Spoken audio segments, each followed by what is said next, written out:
Whew, okay, alright, so sorry for the small technical difficulties earlier, but regardless of such, thank you guys so much for waiting and for joining us. Welcome, ladies and gentlemen. I just realized I messed something up with the title, but I will fix that in post.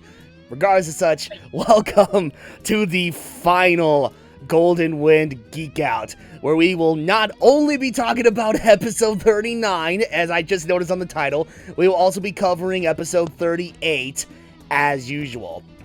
Of course... okay, that's what I was wondering. I was like, wait, what did we mess up on title-wise? I just realized after all this time, I only put in episode 39 and not episode 38 and 39. Don't. Oh, well, it's an easy fix. Anyway, I, of course, am Ryan, Supersonic 407, and/or Spokesome Toad, whichever one you prefer.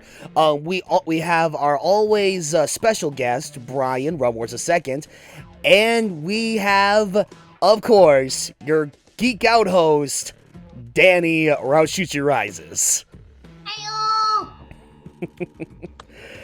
Alright, in that case, alright, you go ahead and do your usual thing. I'm gonna quickly try to fix this. Okay.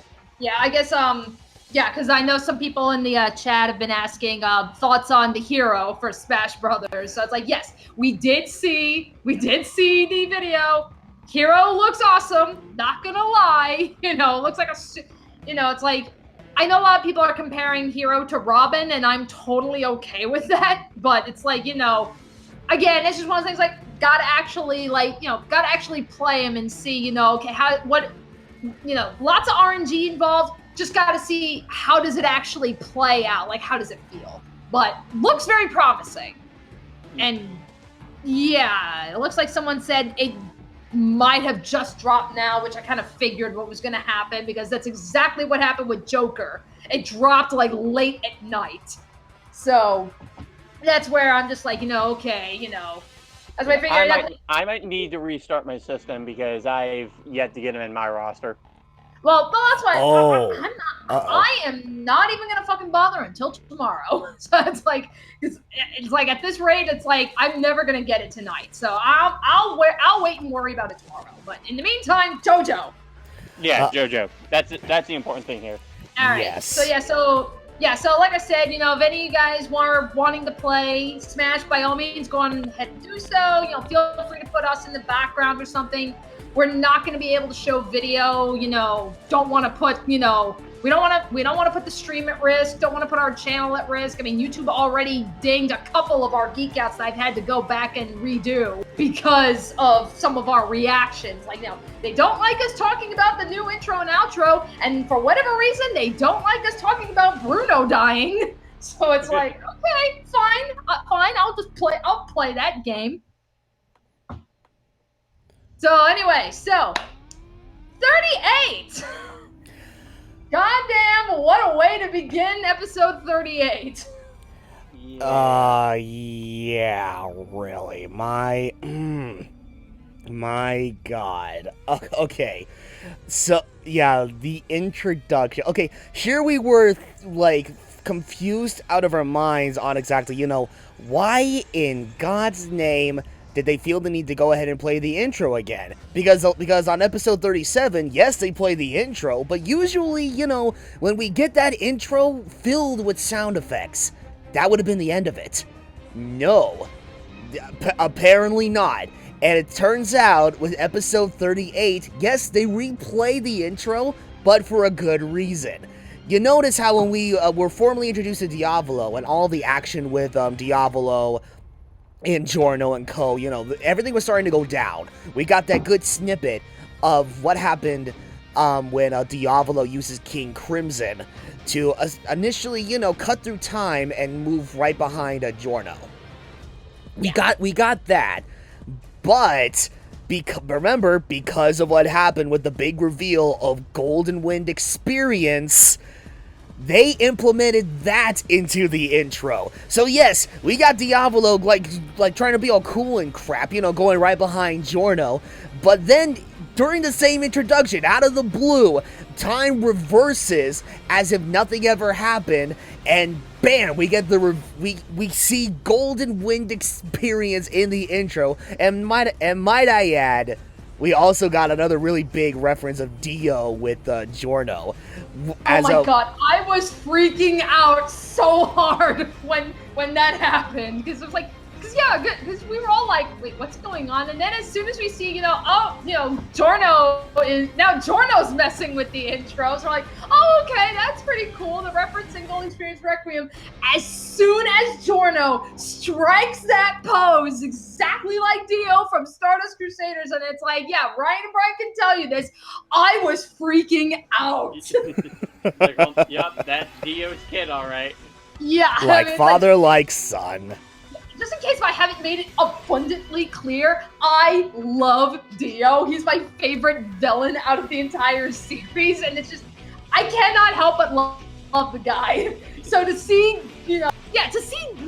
Giorno get all these Dio references, and it's, let alone, it's right at the end, too. Because, I mean, it's like, yeah, Giorno's always had, like, qualities of both Jonathan and Dio, but I just think it's great how right at the end, like right when we're going into like finishing the final battle and everything, that's when they're like, okay, no, we gotta remember this is Dio's kid. This is his bastard seed. So it's like, oh my god, that was great. I loved it. Great nod. Oh yeah. Meanwhile, Jorno's over here going like, ha, Diavolo, you activated my reverse Uno card. Oh boy. And like along with that intro, like you just see Diavolo like looking back in the act, like looking behind himself, and just in my head I'm just thinking, what?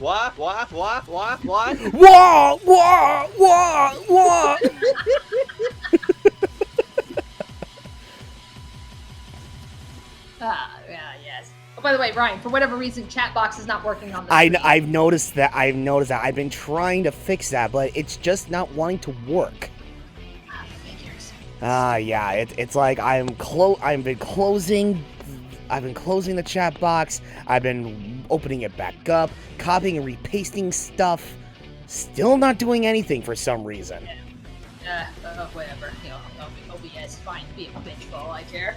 Yeah, it's like if this continues throughout the throughout the rest of the stream or whatever, there's like that's something I'll probably have to look into like in post for future streams. We'll have to report this to our new boss. Yeah. Anyway, Gold Techugami. Honestly, it's like he did Gold Techugami. I did not notice the pose at first, but rewatching the opening, I was like, okay, that was cool. Honestly, Ryan was the exact same way. Yeah, it's like I was too focused on like the fact that Golden Wind Experience like made like a surprise appearance of the introduction that I didn't pay attention to what Giorno was doing when Golden Wind Experience was coming out or whatever. Like, that was for episode 38, mind you. That is until we got into episode 39, watching the same intro again, this time with sound effects. That's when I noticed that Giorno was doing the iconic Dio Stardust Crusaders pose.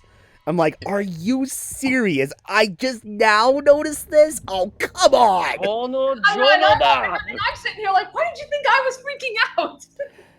I thought it was just for Golden Wind Experience.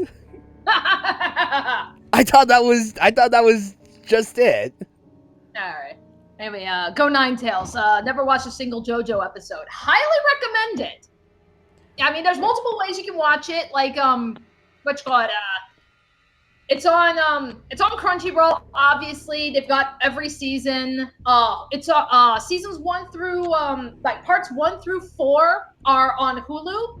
Netflix has got parts 1 and 2 sub and dub, and there's other websites out there that you can easily watch it to. So I mean, you have multiple options, but highly recommend checking it out. It's very much worth looking into. That being said, you may not want to watch this in case of spoilers. Yeah. Otherwise, just sit back and enjoy the madness. Yes.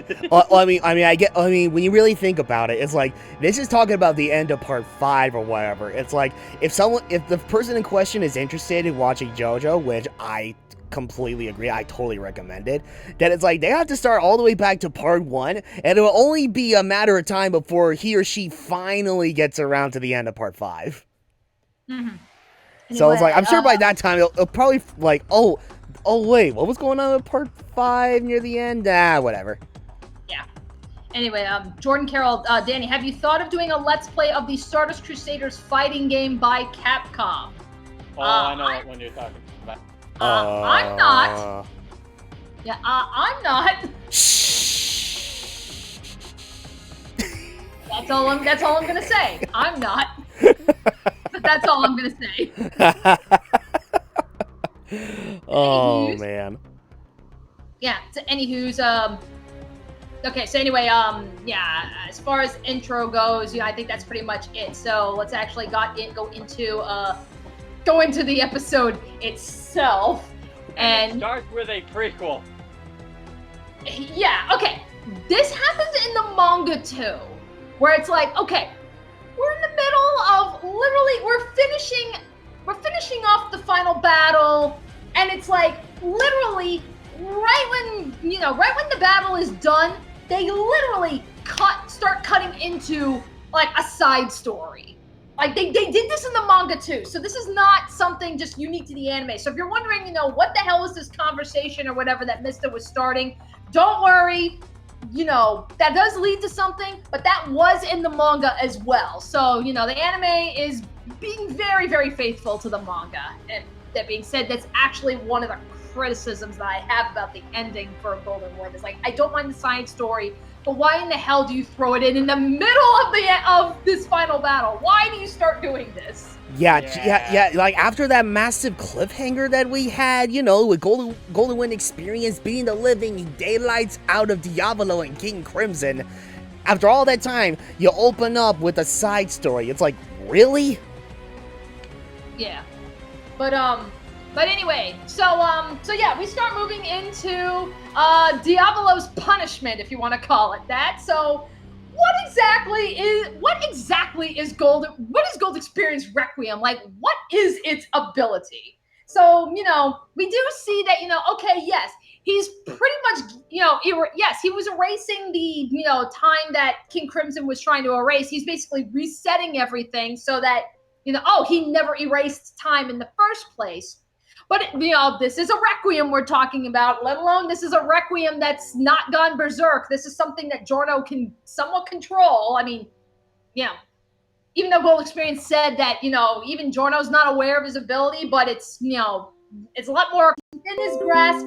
Nope, ripped out, new scenario. So now he gets to live all of eternity in like constant paranoia, wondering, what the hell is going to happen next? Where's the next attack coming from? And yeah, each situation just gets crazier and crazier and crazier. It's just, which honestly, it's like, holy shit, Giorno basically became Doomsday. Yeah, it's like, yeah, I was just about to like Dark Side. Dark Side. That's what I thought. Yeah, Dark Side, where Diavolo literally goes through an endless death. Yeah, and it's like, I love how they changed the color scheme with every instance. So definitely. Like the moment when it's like when Diavolo wakes up in a hospital bed, like before this doctor is about to do like an autopsy on him. It's like, it definitely fit the overall mood and the atmosphere that Diavolo is in. Because it's like, not only could you easily tell that, with this lighting, clearly he's in like a very rather dim like hospital room or whatever, but it's like, considering just how grim the situation is for Diavolo, it's like, you could definitely get that tone as well. Mm-hmm. And let alone, like, it allows for some of the colors to really stand out, like the bright red with the blood. Speaking of which, so in the manga, during that scene with the autopsy, obviously they didn't show this for the broadcast. Would not surprise me if this ends up being, like, added for the Blu-ray release. So in the manga, when she's performing the autopsy and Diavolo's wondering, why can't my body move? I'm feeling the pain, but why can't my body move? In the manga, you are seeing the doctor taking out his organs. Like, you're actually seeing her lifting, like, his liver out of his body onto, like, onto, like, that table or whatever. And that's where she makes the comment saying, that's a good, healthy color. So, yeah, it's far more graphic in the manga. But, we don't get that in the anime, But like I said, would not surprise me if that's going to be something they're going to add in the Blu-ray. Yeah, I mean, I would certainly hope so, because it's like, yeah, even for the manga, it's like, that just made the whole situation, like, more graphic and more grim than, you know, definitely, like, how it was from what we saw in the anime adaptation, like, the original TV broadcast, as it were. Yeah. Yeah, because, I mean, I already know, I mean, I've already seen, like, some clips floating around on Twitter of, like, some changes that the Blu-ray has offered, you know, compared to the broadcast. So that's where it's like, it wouldn't surprise me if we end up seeing like actual organs, you know, when this thing comes out on Blu-ray. Yeah. But yeah, JoJo so it's like, Part so yeah. 5, now with guts. Yeah, really. Now Yeah, with and more like, guts and 100% no censorship. and hopefully that will be the version that goes onto Adult Swim when it eventually comes over on broadcast. I would certainly hope so. Or should I say Toonami? You know, whatever. Either or. Adult Swim, Toonami, Tomato, I guess. Yeah, same thing. But yeah, so literally, like, so yeah, that's pretty much just what Diavolo's doing now. Just forever doomed to die. It's like, it's probably the most cruel. I mean, it's a very fitting punishment, but it's probably also like the most like cruel punishment in the entire series. There's really no other. Actually, I take that back. There is one other villain that does get an outcome similar to Diavolo, you know, but we're not there yet. But I mean, it's like, seriously, it's like look at like all the other villains that we've had, like, you know, Kira with his weird hand fetish, murdering like, you know, dozens of people in this small town. He gets run over by an ambulance and then gets dragged down to hell by a bunch of creepy hands. You know, Cars just floats in space in an ice cube. It's like, even Dio got the sweet release of death, and Dio practically kickstarted all these events that happened throughout the series. But Diavolo? No, fuck that guy. We're not gonna give him no sweet release of death. No. Yeah, so that's where it's just like, god damn, man. Yeah, really. Yeah, so that's pretty much the end of Diavolo. And then, you know, so then we see, you know, okay, we're gonna head over to the Coliseum now, because remember, you know, only Giorno really knows what happened with Bruno, so both Trish and Mista think, oh, he's still at the Coliseum just waiting to get healed up. So it's like, oh boy, time to have that awkward conversation. But suffice it to say, you know, yeah, we go through that, and then we move into the last story. So this side story, the Sleeping Slaves arc, as it's commonly known as. So it's like, again, one of my biggest criticisms, because again, this is how it was in the manga too. It's like, okay, we see Diavolo's punishment, but it's like we literally have very little time to breathe before they decide to throw in this extra little side story. And it's like, I don't mind the side story one bit. I actually totally get why we have the side story. But it's just one of those things where it's just like, really? You couldn't even wait until like, you can wait until like, you know, after we've had some closure before you throw the side story in, but okay, yeah, whatever. It just felt like a huge clutter when they decided to put that in. It's like, you know, that's something I'd probably say for like maybe just like an OVA or something, not to interrupt the actual show's narrative. Right. Yeah. So I mean, yeah. So that's where it's like, you know, that is a criticism that I got with the ending, is just the fact that it's like, again, I don't mind the Sleeping Slaves arc, and I thought it was handled very well, but it's just, oh my god, really? You had to throw this in right in the middle of the ending, really? Right. But, you know, that's what happened in the manga. So I was kind of hoping maybe David Production will switch things around a little bit, but they didn't. So, oh well, what can we do? So meanwhile, Mista wants to eat human beings. He wants to eat Narancha. It's like, no, seriously, after all that happened with Diavolo going through that endless death or whatever, it's like, oh, right, there is that side story. Let's go back to that. Yeah, it's like, you know, yeah, Diavolo's freaking out, panicking, like, oh my god, what am I going to be attacked next? And like, next scene. So how about eating them humans? It's like, what? It's like, I have a theory. Now you see, how they tie that in, Danny, is that is one of Diavolo's deaths. What? Oh, Mista eats him? Yes. That would be hilarious. That's right. Yeah, really. All right. So anyway, Sleeping Slaves arc. So yes, this takes place right at the beginning of the part. So yeah, pretty much yeah. While episode 1 was starting, while Giorno. Okay, there we go. Give it a second. Are we good? Okay, there we go. All right, looks like it just came back up. Okay. Okay. Yeah, it's like, are we good? Are we stable? Looks like it. It just went back live. Okay. All right, so sorry about that, folks. I have no idea why in the world it's like OBS has been acting like it wasn't like this during the charity stream. I don't know why it's doing it here. Oh well, but anyways, case, I'm sorry. Anyway, you were saying, Danny? Okay, yeah. So so as I was saying, so yeah, all that was going on. So Giorno had just killed Leaky Eye Luca. Word had just gotten out to them, and Bruno's been asked, okay, I'm going to investigate this, but first we have to deal with, this request by this guy who's talking about how, his daughter had committed suicide, and she was going out with this sculptor, and he believes that the sculptor had something to do with her suicide, and, so he's begging Bruno, please do something, get revenge, avenge my daughter. And, Bruno's like, well, we don't even know if he really did anything or not, but, okay, fine, we'll look into it, because Bruno's a nice guy. So he sends Mista to go investigate all of this. And so, yeah, this is where we see, the last enemy stand, if you want to call it that. And so the stand is in the dub as it's known as Prophecy Stones, but originally Rolling Stones. Ha! Guess what that's a reference to? Yeah. Another musical reference in JoJo? No, come on, that can't possibly be true. Just cross over with Mega Man already, JoJo.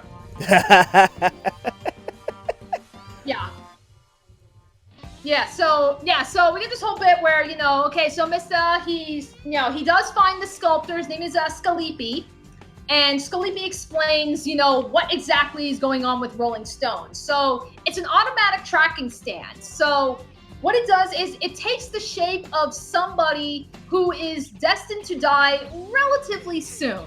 Don't know how, you just know they're going to die. Could be within days, could be within weeks. They're just going to die soon. And it basically is like, okay, it's prophesized your death, so either you can die as you're supposed to, and no matter how painful it can be, or you can touch and accept your fate with the stone, and the stone will kill you quickly and painlessly, so you will not have to suffer. And it literally will not stop until it succeeds in that person's death. And this is what happened with the daughter, where the daughter was going to suffer with some kind of a disease that both her and her father were going to suffer from, and she chose to accept her fate and die by the stone. So the stone ended up killing her, but it didn't crush her body completely, so her organs were preserved. So when her dad will eventually, no doubt, have to get transplants, he will get the transplants from his daughter, since they're going to be okay. So, okay, that's a, very tragic, but, heartwarming end. But suffice it to say, Rolling Stones has now taken on the form of Bruno. So, yeah, for an episode, we get to watch a rock try to kill Bruno. Yeah, more or less. It's a... Oh my god, it's like a sentient rock. Yeah, I mean, like, literally, this rock, like, it literally, like, it melts through floors, it'll appear through ceilings, it bounces. I mean, it's like, this rock freaking pulsates and oozes out. Well, it's out for blood, quite literally. This is the most determined rock we have ever seen. It's like, I think I can see why BJ keeps saying rock is the best weapon. Because, like, seriously, have you seen this rock? It's like, my God. This is why BJ should be watching JoJo. I know, right? It's like, ah. This is BJ's stand. It is a rock that tries to kill people. Yeah, literally a rock. Like no big gimmicks or anything. It is a rock with a mind of its own that is out for blood, depending on what the victim's destiny is going to be. Yeah. And then, so then Mister's freaking out, and, he's trying to stop the rock from getting to Bruno, even going so far as to, like, literally jump out of the apartment complex with the rock in hand, smashes the rock into the ground and landing on the car with Fugo inside, and just walks it off. Well, I mean, it's like, yeah, Mister walks it off just fine, but it's like, we see, like, in the background, like, Fugo, like, getting out of the car, and he just, like, falls out of the driver's seat as he opens the door.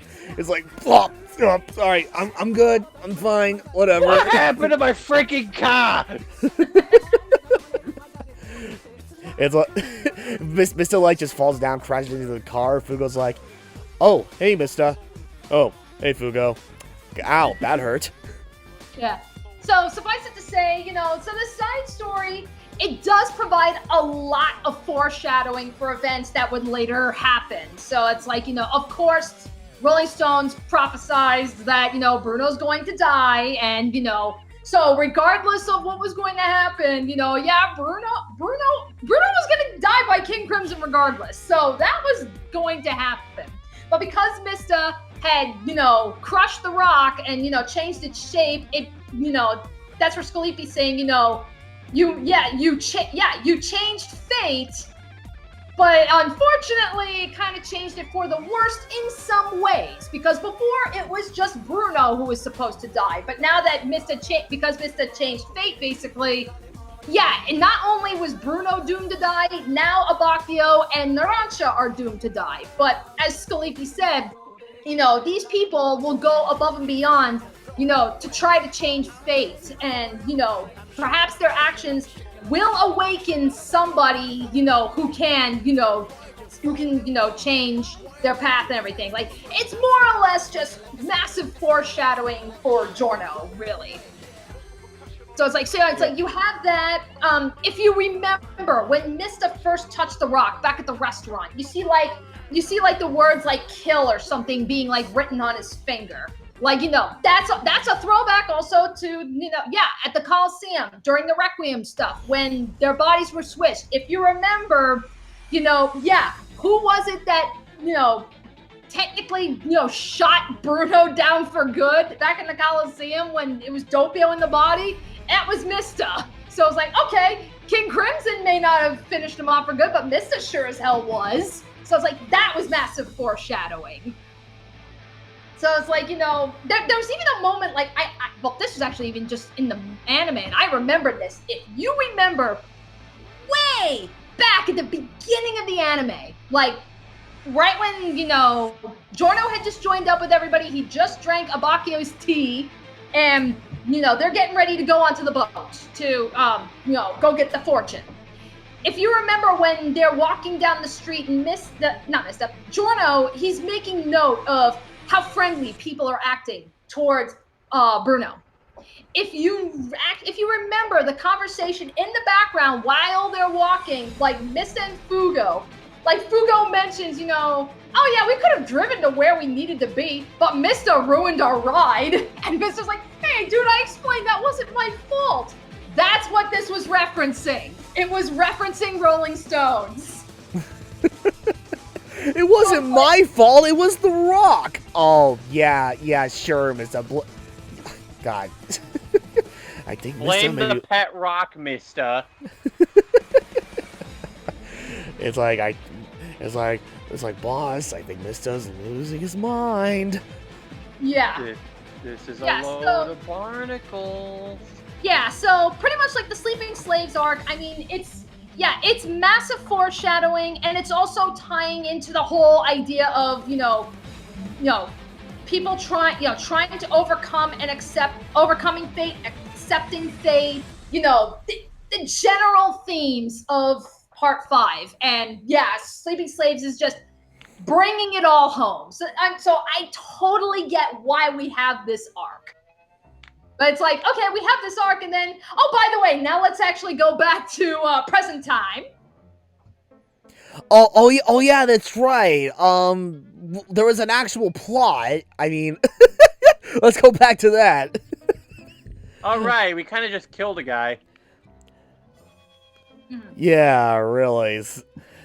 So yeah, I mean, it's like, here we have, like, Trish, like, still freaking out, be like, okay, I'm fairly certain he is still alive, I can still sense him, I just don't know where he is. Did he really die? I mean, did he go up to the surface somewhere? Where is he? And then Jordan was like, Yeah, no, I don't worry about that, he's done, he's over. Anyway, Gold Techigami, can you explain what just happened? It's either OBS or YouTube, just weird streaming issues. It's like that, or Diavolo whipped out a King Crimson and pretty much cut away those a few seconds. It's like he's trying to break out. It's like, Giorno! No. Oh Get no! your reverse Uno card back. It's like he's trying to break out of his punishment. It's like, no. But yeah, it's like, if you haven't noticed from earlier, yeah, OBS has been a little bit finicky for some reason. I don't know why. It's like, on top of the chat box, still not working for some reason. So, it could very well be a streaming thing. And again, I apologize for the minor technical difficulties. Yeah. Alrighty, so pretty much after the, after Sleeping Slaves arc, we see, for one thing, Polnareff is still around. So it's like, he's not gone. He's now haunting the key within the turtle. So, yeah, Polnareff is now a turtle. And he gets to live with Giorno now. Yep. Yeah, so that's where it's like, and I think that's a nice little touch up. Because like, if you really think about it, it's like, okay, look at like what happened with all the previous Crusaders that survived. Joseph was the mentor for the Crusaders. Jotaro was pretty much like the mentor for all the kids in Morio, and now Polnareff gets to be with Passione. So it's like, I think that's a nice little touch for all the Crusaders. Now we know where they all are. Oh yeah, oh yeah, definitely. Yeah, so Polnareff gets to stay with the turtle. Giorno's saying, we're gonna protect the arrow, we're gonna keep it, we're not gonna destroy it, because it's like, it's pretty much is at this point. And then we get an adorable moment with Trish and Mista. Mary. Yep, there it is. The one moment that I was personally looking forward to, like, through the ending, is like that cute little interaction between Mista and Trish, and how they were just laughing at each other like that. It's like, there it is. There's a wholesome moment after they just sent a man to an endless death. Am I the only one that actually ships Mista and Trish? I think they'd be adorable. I mean, I don't know. I mean, I can see it, but I don't know if I'm completely on board with it. I mean, it's like, because everybody ships Mista with Giorno. I understand why, but that's just a universal ship, is Mista and Giorno. But it's like, yeah, Trish doesn't even really, I don't ever see Trish getting shipped. I barely ever see her get shipped with anybody. If I do, usually it's with Bruno. Yeah, I was gonna say, the only one I ever see her with is Bruno. Yeah, like Bruno or Giorno tends to be the two. But it's like, what about Mista? You cannot deny that was adorable. Although let's be real here, if the two were to have kids, they'd probably have up to 3, and then they'd immediately stop having kids. Yeah, it's just like, Trish. It's like, hey, Trish, get your tubes tied now. Trish, we are swearing off sex. From now on, we are swearing off sex. Oh my god. Yeah, he's like, 3 kids is fine. 5 kids is fine. No more kids. I'm having a 4th kid. It's one crazy ass family. it's like, oh god, oh no, is she gonna give birth to a fourth kid? Yeah, Actually, so we get that little moment. Then we see the updated ending. So we see, so we see Rolling Stones at the bottom of the pillar. We see Gold Experience Requiem at the top. And then we get pretty much the final page of the manga. And, so this is where we see that, okay, Giorno's the boss now. He's got people swearing their allegiance to him. And that's it. That's pretty much where the story ends. This is how the manga ends, too. It literally ends exactly like that. So we see, Mista's with them. We see Polnareff is with them. Really nice addition with the anime, actually. Because in the manga, they don't actually show this. So this was an addition in the anime. When you see the shot of Polnareff on the desk, right next to him, you actually see three things. You see like a vase of flowers, which are the same flowers that Giorno grew for Narancia. You see the wine bottle for Abacchio, and you see one of Bruno's zippers. So it's like, they are remembering the three of them. That was not in the manga. That was just for the anime. Oh yeah, that was pretty much like the.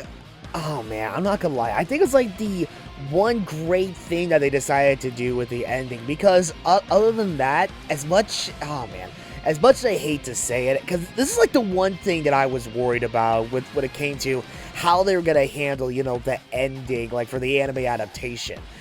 Because it's like, yeah, here I am thinking, okay, because seeing as how David Productions have done such a great job with like fleshing out other parts of the story that we didn't normally see in the manga, or add some extra stuff that is only exclusive to the anime adaptation, I was kind of thinking they would have done the exact same thing with the ending.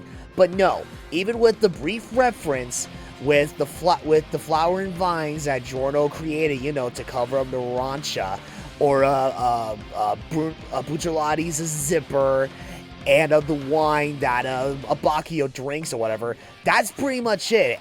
Other than that, the ending is just as brief as how it was in the manga. So for me, it was a major letdown.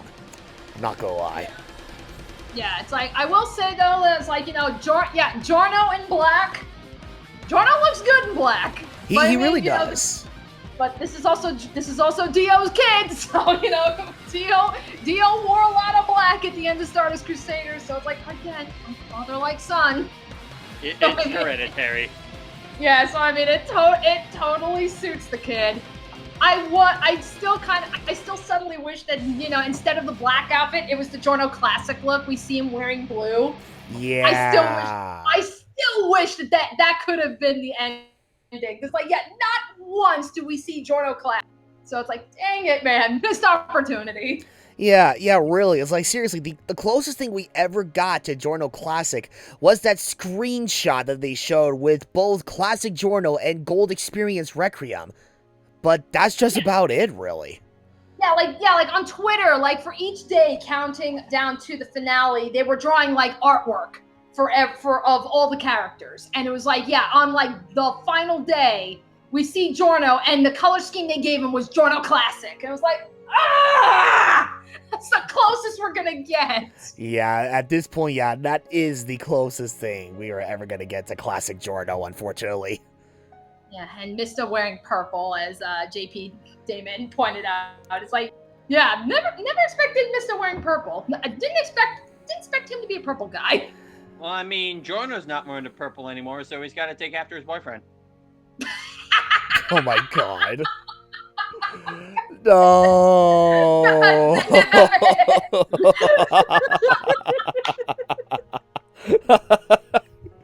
Oh no. The world is conspiring with these two. Everything is coming together. Araki's ships will be realized in his own creation. Oh my god. That was my plan all along. Oh, yeah. Oh man, if only. So, final shot, and we see the golden wind is blowing, and all is good, and the end. And okay. criticism time. Okay, Oh, so Well, Oh, boy, here we go. actually, I would like to quickly point out, because I know we were mentioning about this like numerous times, you know, like in like the more recent Golden Wind Geekouts, on how we were expecting something to change with the ending. Well, we finally got it, folks. After many, many months of waiting, we finally got Golden Wind experience at the top of the pillar. We well, got. yeah, that's for the ending, yeah. Yeah, exactly. It's like for the ending, we finally got Golden Wind experience, Requiem, or whatever. It's like, oh, thank God. But anyway, so Danny's getting on her shit again. okay, so if you've been following the Golden Wind Geekouts from the beginning, I have mentioned that I love, yes, part 5 is my favorite part, no questions asked. And yet, despite that, there are some major criticisms that I did have with the story. And really, there were 2 big ones. One of them was, what was going on with Fugo. And I've explained before in the Geek Out what happened with Fugo behind the scenes when Araki was writing. So I totally understand what happened.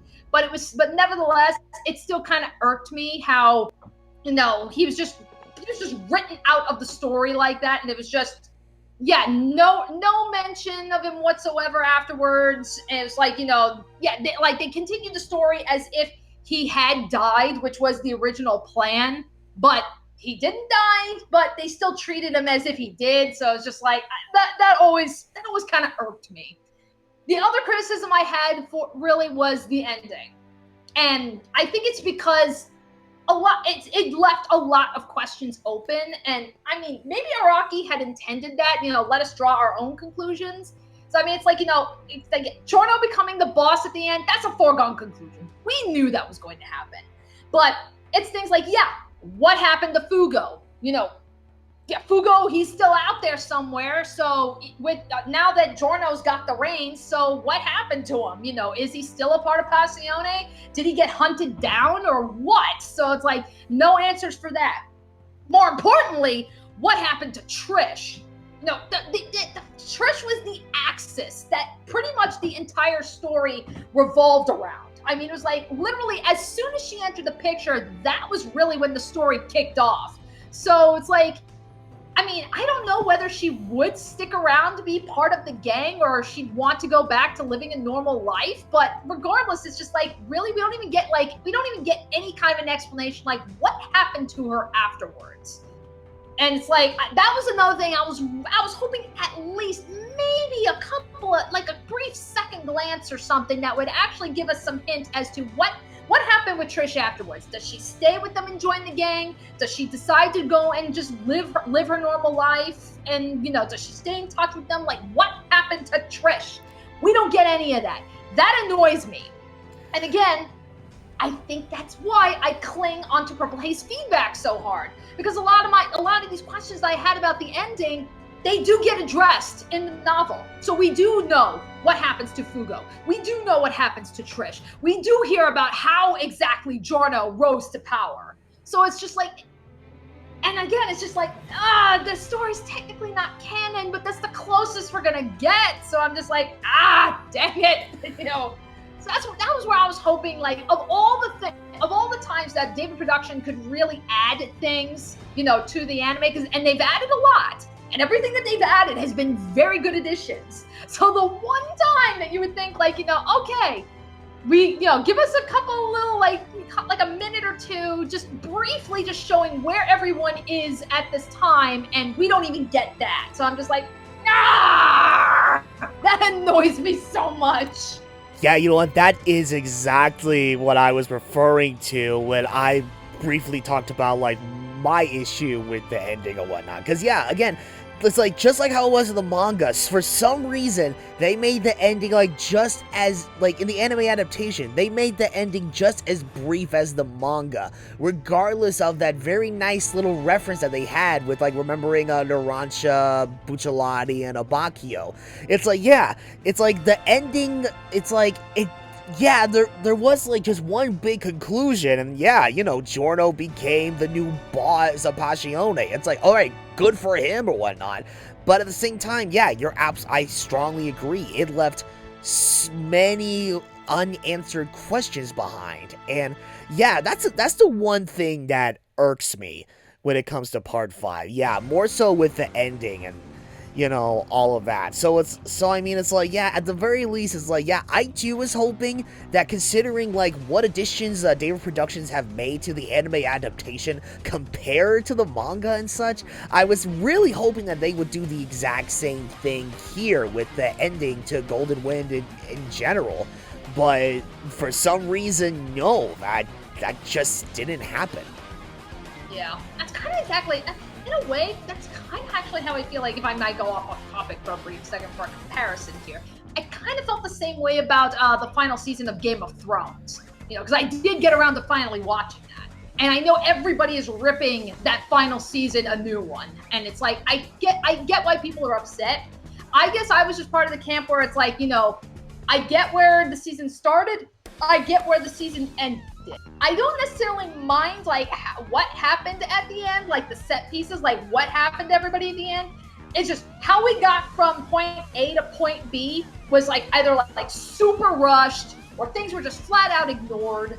And it's like, that's kind of how I felt here. But, to, JoJo's credit, JoJo handled it far better than Game of Thrones, And it's like, Yeah. I love Game of Thrones. I love that show. I can still enjoy it, but it's like, oh God, the pacing in that last season was so fucking atrocious. It's just, like, that's what ruined a lot of it for me. It's like, a lot of people got upset about the set pieces. It's like, oh no, I don't mind the set pieces and everything. It's just their pacing and how they rushed to get through everything. It was just, oh my God, that was annoying as hell.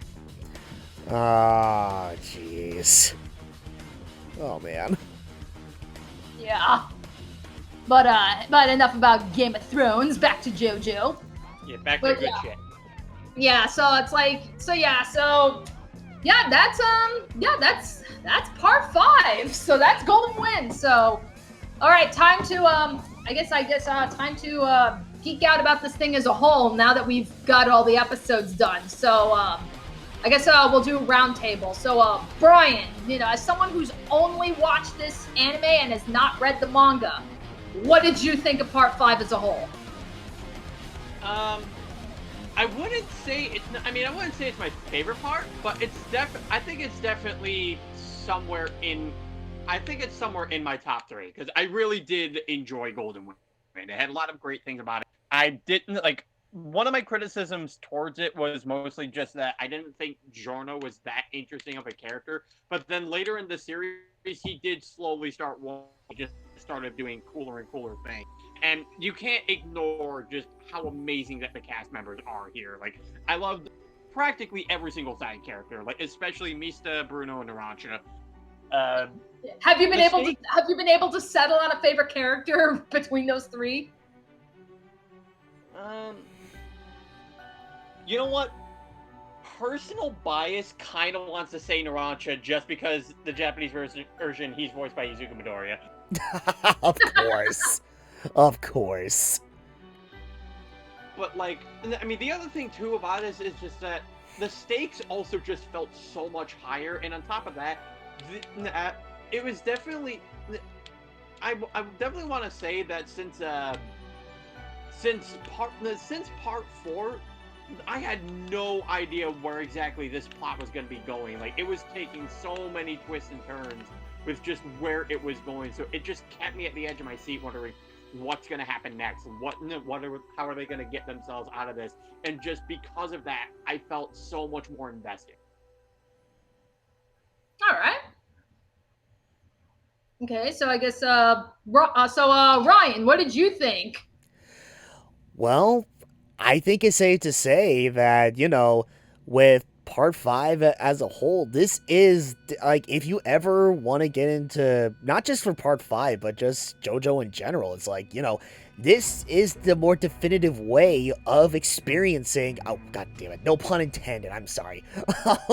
If you want to experience, Part 5 Golden Wind, this is the best definitive way to do so. And I'm not just saying that because of the fact, it's David Productions is at it again with animating another JoJo part. So of course it's better because it's animated, right? Well, I mean, no, it's like, just like when we established earlier, it's like the fact that David Productions have essentially, putting aside the lack of, fleshing out the ending or whatnot, or whatever. It's like, considering like how much, David Productions has gone above and beyond with making so many additions and exclusive content that you wouldn't normally expect to see, within the manga.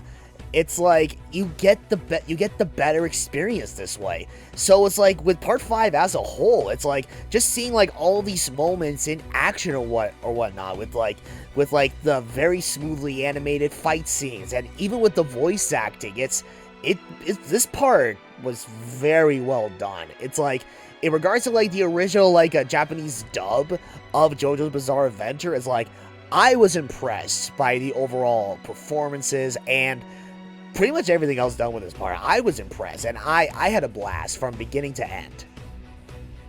Alrighty. And and then I guess for me, should come as no surprise, I loved it.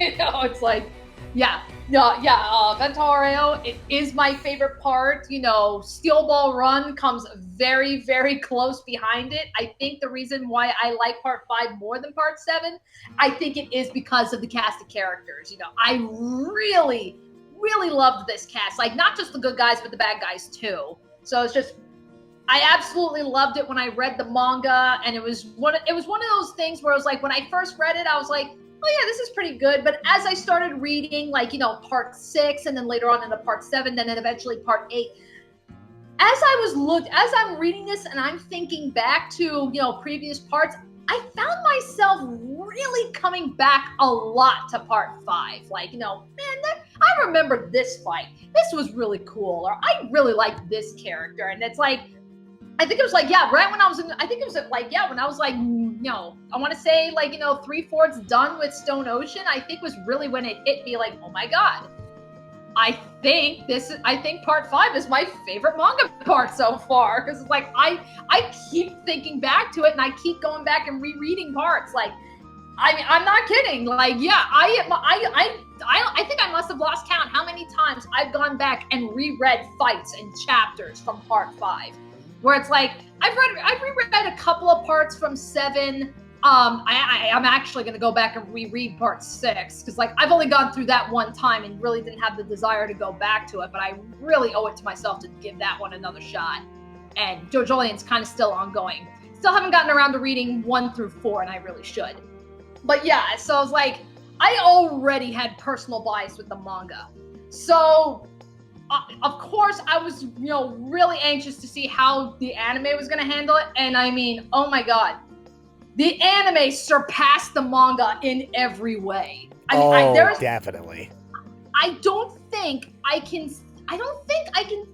there's one part in this anime where I can look back and be like, this was handled better in the manga. I don't think there is one, because it's been handled either exactly or better.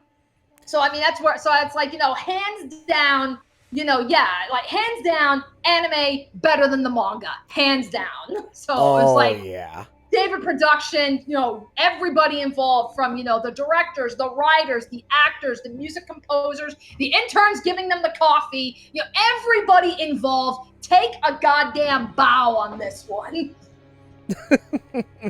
Everybody deserves. Just watch out for the coffee. It might actually be a Bakio's tape. You know what the funny thing is? Apparently, they actually made that. Oh Jesus! Like they actually made. I guess this is part of the marketing, or I don't know if this is part of the marketing or if this is something that they made specifically for David Production. Because I mean, when that finale aired, they had a big office party, and they were showing that they had a big golden wind cake and everything. They actually had bottles. It must have been an iced tea or something, but it had a Bakio on the label. So I was like, oh my God, you actually made a Bakio's tea. Yeah, my God, you actually did it. I was gonna say, I'm like, so what? Did they all just piss in a bottle and be like, here, let's have a party? Oh, God damn it. Oh, yeah. man. So, alrighty. So I guess So yeah. So I guess I'm trying to think. So going down that list. So So that's at least what we liked. What about the anime adaptation that we didn't like? Like criticisms. I mean, it's like outside of how I felt about the ending, But that was an issue. That was an issue with the manga too. So it's like, outside of that. Yeah, Oh, man. My only real criticism that came with part 5 was just that I didn't think our main character Giorno was as fun or interesting as our side characters. Okay. Yeah, like that was. I know, like I like Giorno and everything, but it's also just All right. like. So I guess just felt is like, that it? Yeah, well, I just felt like everyone else just carried their weight like so much more than Giorno did, which. I mean, because the thing is, I usually hold like the main character in like a very high regard, just because it's like, if I'm gonna stick with this story through the whole thing, your main character better be interesting or fun. Because if I don't end up liking them, I'm not gonna want to stick around for the whole story. If this is the guy we're hanging around the whole journey. I guess I can see where you're coming from with that. There we go. Hmm? Oh, Discord was being a butt. Oh, okay. Okay, I was about to say, it's like, wait, was I missing something? Yeah, it was like literally while Brian was talking, like all of a sudden I hear silence and I'm just like, oh wait, was that it? And it's like next thing I know, it's like chugging, like it's like not responding. Oh. King Crimson! Oh, It's like, God. King Crimson. It's like, no, go back to your corner. You're supposed go back to your corner of infinite death. You're grounded.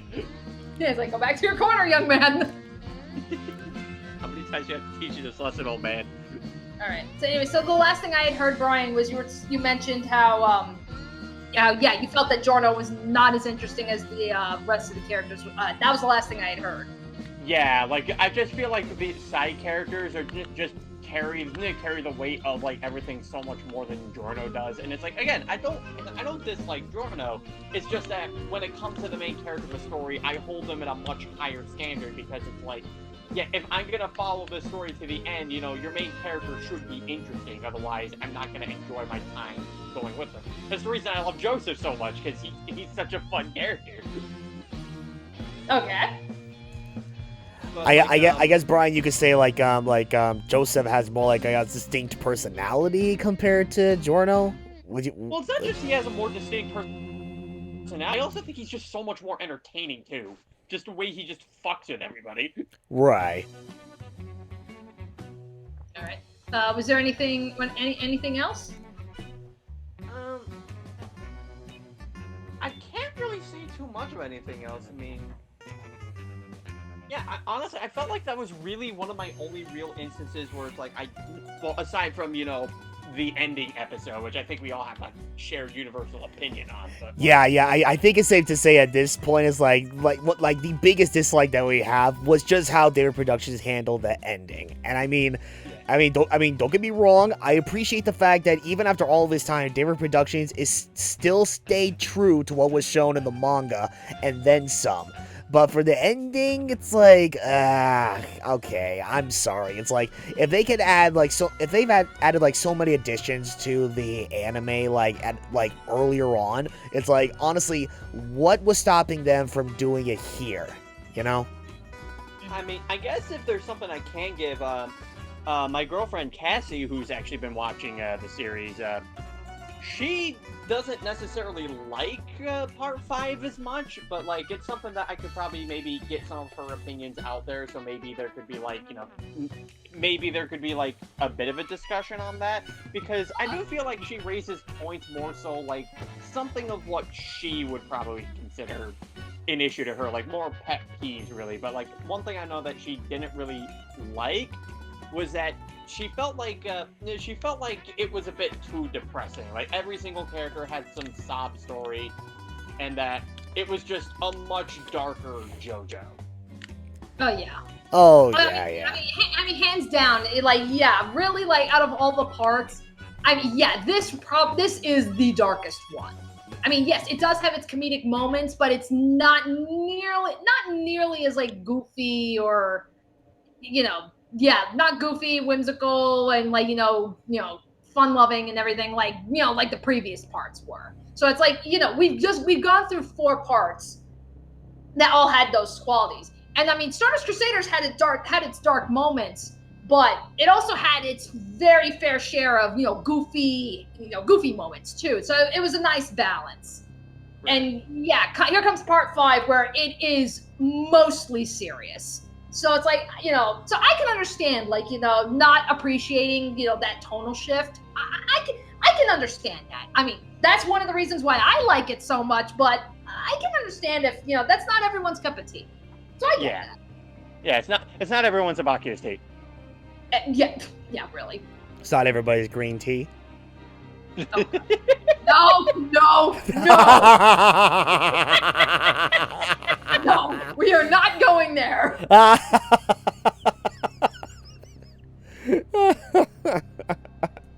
Sir, I thought it was Green Day. Copyright. All right, ladies and gentlemen, let's all take a moment to talk about Lil Balmer. Okay, all right, I'll stop. All right. Anyway, so I guess all right. So I'm trying to think. Brian, is there any other criticisms that you can think of? I want more Koichi.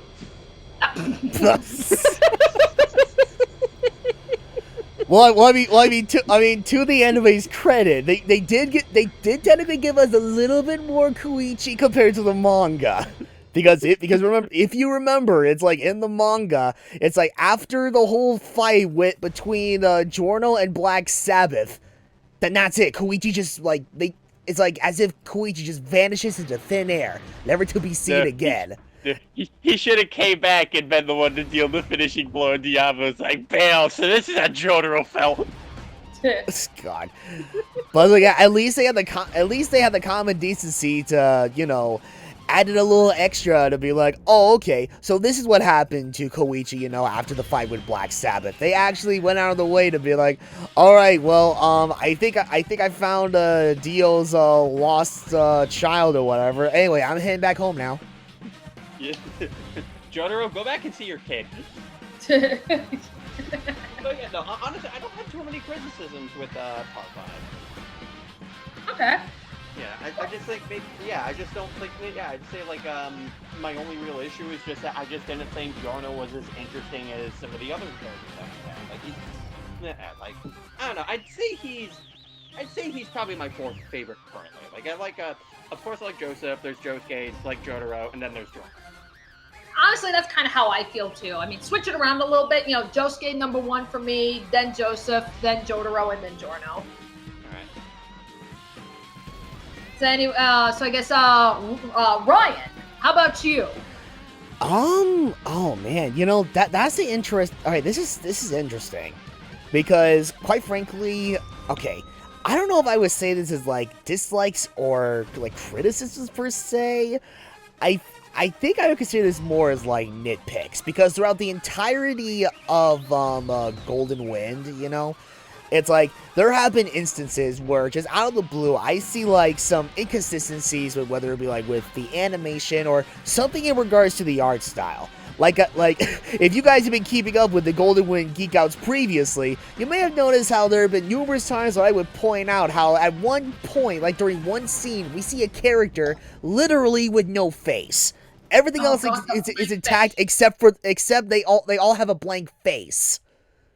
Yes, I remember that. It's like, It's like to me that bugged me. Like and don't get me wrong, I'm not saying it's like okay, there is no excuse for that because it's like, hey, that they pretty much did the exact same thing with previous parts. Like definitely during like the original TV run of the initial parts or whatever, and for the most part, that stuff like that, tends to get reworked on and, more fleshed out, so that they can get all prepped up for the Blu-ray release. So, I mean, that's fine and all, but it's like, just watching all these inconsistencies with like the art style and the animation, it's like, it's just one of those minor things that actually caught my eye and bugged me. But I mean, other than that though, I really didn't have like too much of an issue with any of like with the vast majority of Golden Wind, honestly. Yeah. And even then, it's like the thing I could also mention too about like sometimes characters not having. Hold on, Brian, you may want to try to get a little bit closer to the mic or whatever if you can. You sound a little bit far away. Oh, well, I'm on my phone right now. Right. Oh. Is this better? Yes. Yeah. Okay. So, like I was saying, in some of the instances where it's like you do see characters like without like a face or whatever, there are instances where it's like I can understand it because like you have like these wide shots with like the characters just like far somewhere in the background.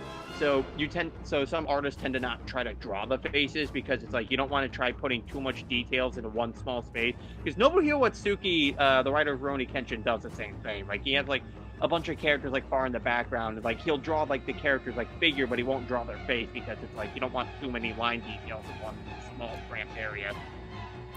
Oh yeah, it's like if a character's like incredibly far away in the background, it's like, okay, that I can understand.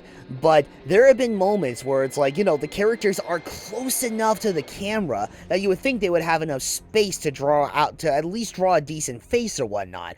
Like for example, like near the end of the first half of Golden Wind, when Bucciolati and Trish, they just entered the building where Diavolo is waiting for them, and they notice the elevator and they're about to walk in. It's like they're not too far away from the camera that you can see like every part of them, clear as day.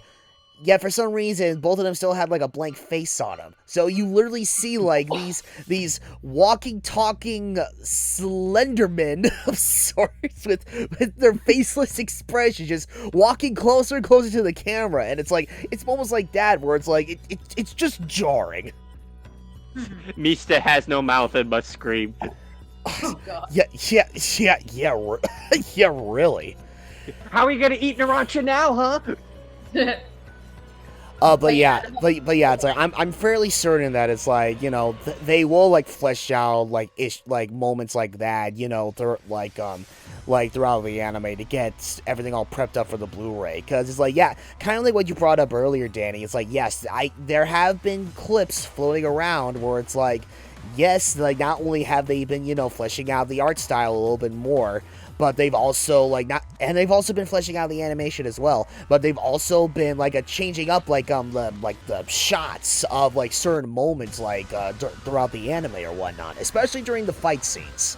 So it's like, yeah, I can only imagine they're gonna be doing the exact same thing with other minor stuff like that as well. Yeah. Yeah, I think like for the most part I'm kind of the same way. I will say though, so if you remember, remember what the episode number was. I think it was 22 or 23. It was the first episode with Squall and Tiziano. That was the episode that we had that weird ass quality dip. Like if you remembered, Ryan, when we were having that discussion where it was like, for whatever reason, like the overall quality of the episode really went down, except for Narancia. Like Narancia's freakouts were well animated, but then it's like moments where the characters, they're just sitting there or something, and it was like, yeah, the quality really went down, and like Mista especially, it was very noticeable. Yeah. Okay, so I don't know if you remember that, but I have seen on Twitter floating around for the Blu-ray that has been corrected. So a lot of those like weird facial expressions that had the really low quality, they were touched up for the Blu-ray. So I was like, because really, I think it's like, yeah, the quality for these episodes had been very consistent, except for that one, which is a lot better than what happened to Diamond is Unbreakable, whereas like there was a lot of quality dips sprinkled all throughout, and Golden Wind only had one episode. So it's like, okay, I can't really complain there. That is a nice improvement. Maybe with part 6 we'll have a full steady quality. But it's like, Oh yeah. Yeah, but suffice it to say, like, the one, like, real quality blemish has been corrected for the Blu-ray. So that's at least comforting to know. Because honestly, I would say that was a big criticism, was just like, because it was very noticeable. Like, you know, blank faces I can forgive, but what the hell happened with that episode? Like, I don't even know really. I don't know what happened.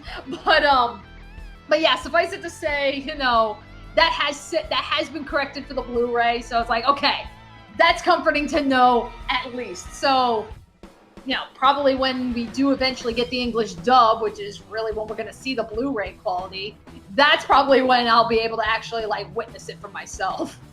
Right.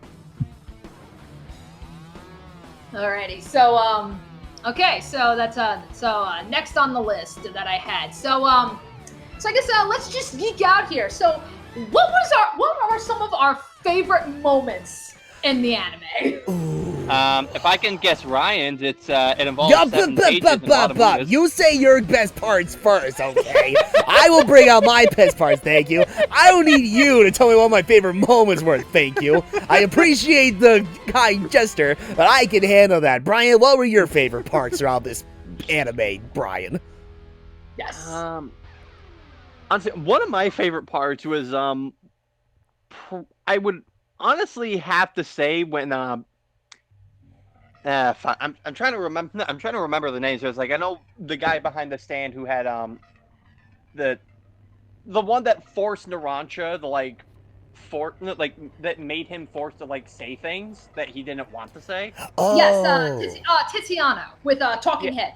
Yes. Yeah, Talking Head. Yeah, when it's like when he's like trying to go about finding out like who the guys are, and he's like, wait a minute, isn't he supposed to say the opposite of what he's thinking? How is he doing it? And then it's like you see that he ripped his tongue out, but Golden Experience fixed it right up. I'm like, what? That was actually really, really cool. It's like the most badass moment with Narancia, like hands down. I mean, it's like, all right, look, I know Narancia like was pretty much like kick ass throughout his fight with Tiny Feet or whatever, but I mean, Little Feet. Oh, it was. Oh, doggone it! I knew No, it. Tiny Feet is the dub name. Oh, sorry. My bad. You're technically right, but I prefer the original names. Okay, I don't know why. I think it's because I kept hearing like Tiny Feet more than Little Feet. I have no idea. But yeah, it's like, yeah, Narancia, you know, he had his like biggest moment, you know, with his battle with Little Feet. And it's like, yeah, and it's like, as someone who also really likes Narancia as a character or whatnot, no, that was amazing. But yeah, I think hands down, his most badass moment was, yeah, at the very end when he was taking down Tiziano. Alrighty. Any other moments, Brian, that you enjoyed? I enjoyed Yacho telling people how to pronounce Venice. Yes! Yes! Yacho and Joe. It's like, okay. It's like, yeah, Viz or whoever is in charge of dubbing, can you, like, reach out to James Rolfe and have him voice Gacho? Yes! Oh my god, please! I have seen videos where they just put angry video game nerd to Gacho and it fits perfectly. So it's like, can we just reach out to James Rolfe and have him voice this guy? Oh, please. Oh my god, it's Bruno fucking Bucciolati! Yeah, your poopy head. Yeah, like, you know, yeah, so, like, audience, like, if you want a funny video to watch, it's like, yeah, look up, like, yeah, Angry Video Game Nerd Gacho. There's, like, a clip where, like, they took, like, the audio, I think from, like, when he was talking about, like, football games. And like, the nerd goes into this rant about, like, you know, all the Madden games that are out. And someone took that audio and put it to Gacho ranting, and it fits. It just fits. Oh my god. All right, you have got to show me that when we're done with this, because now I'm curious. I'll gladly show that to you. It's freaking hilarious. Yeah, and instead of LGN being his arch nemesis, it's people who can't pronounce Venice.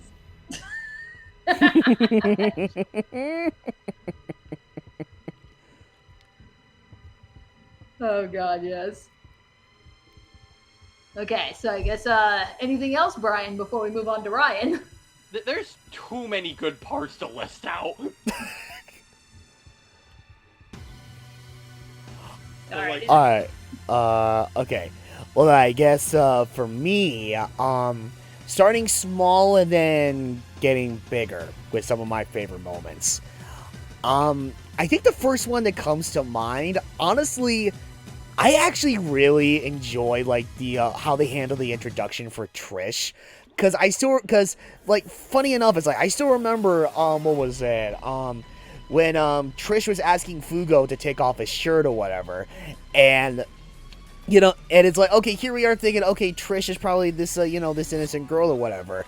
Oh no, she's a spoiled brat or whatever, and all she wanted to do was use Fugo's shirt, like, to wipe her face off or whatever.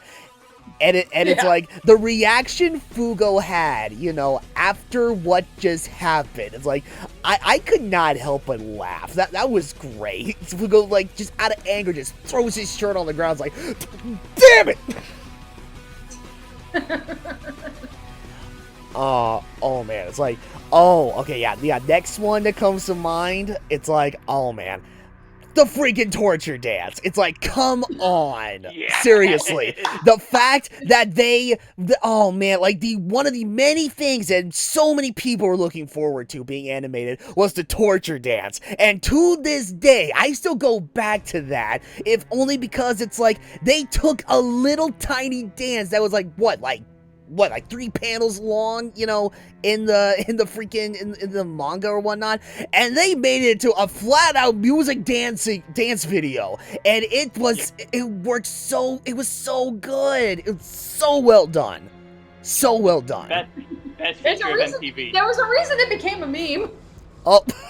It's without a doubt the biggest meme to come out of part 5 is the torture dance. Oh yeah, absolutely.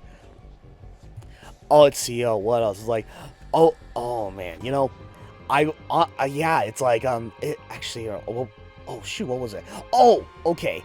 I honestly, it's like, okay. I know we've had some really intimidating, you know, bad guys or antagonists throughout the JoJo series, but I think, yeah, I loved how they handled the introduction for King Crimson.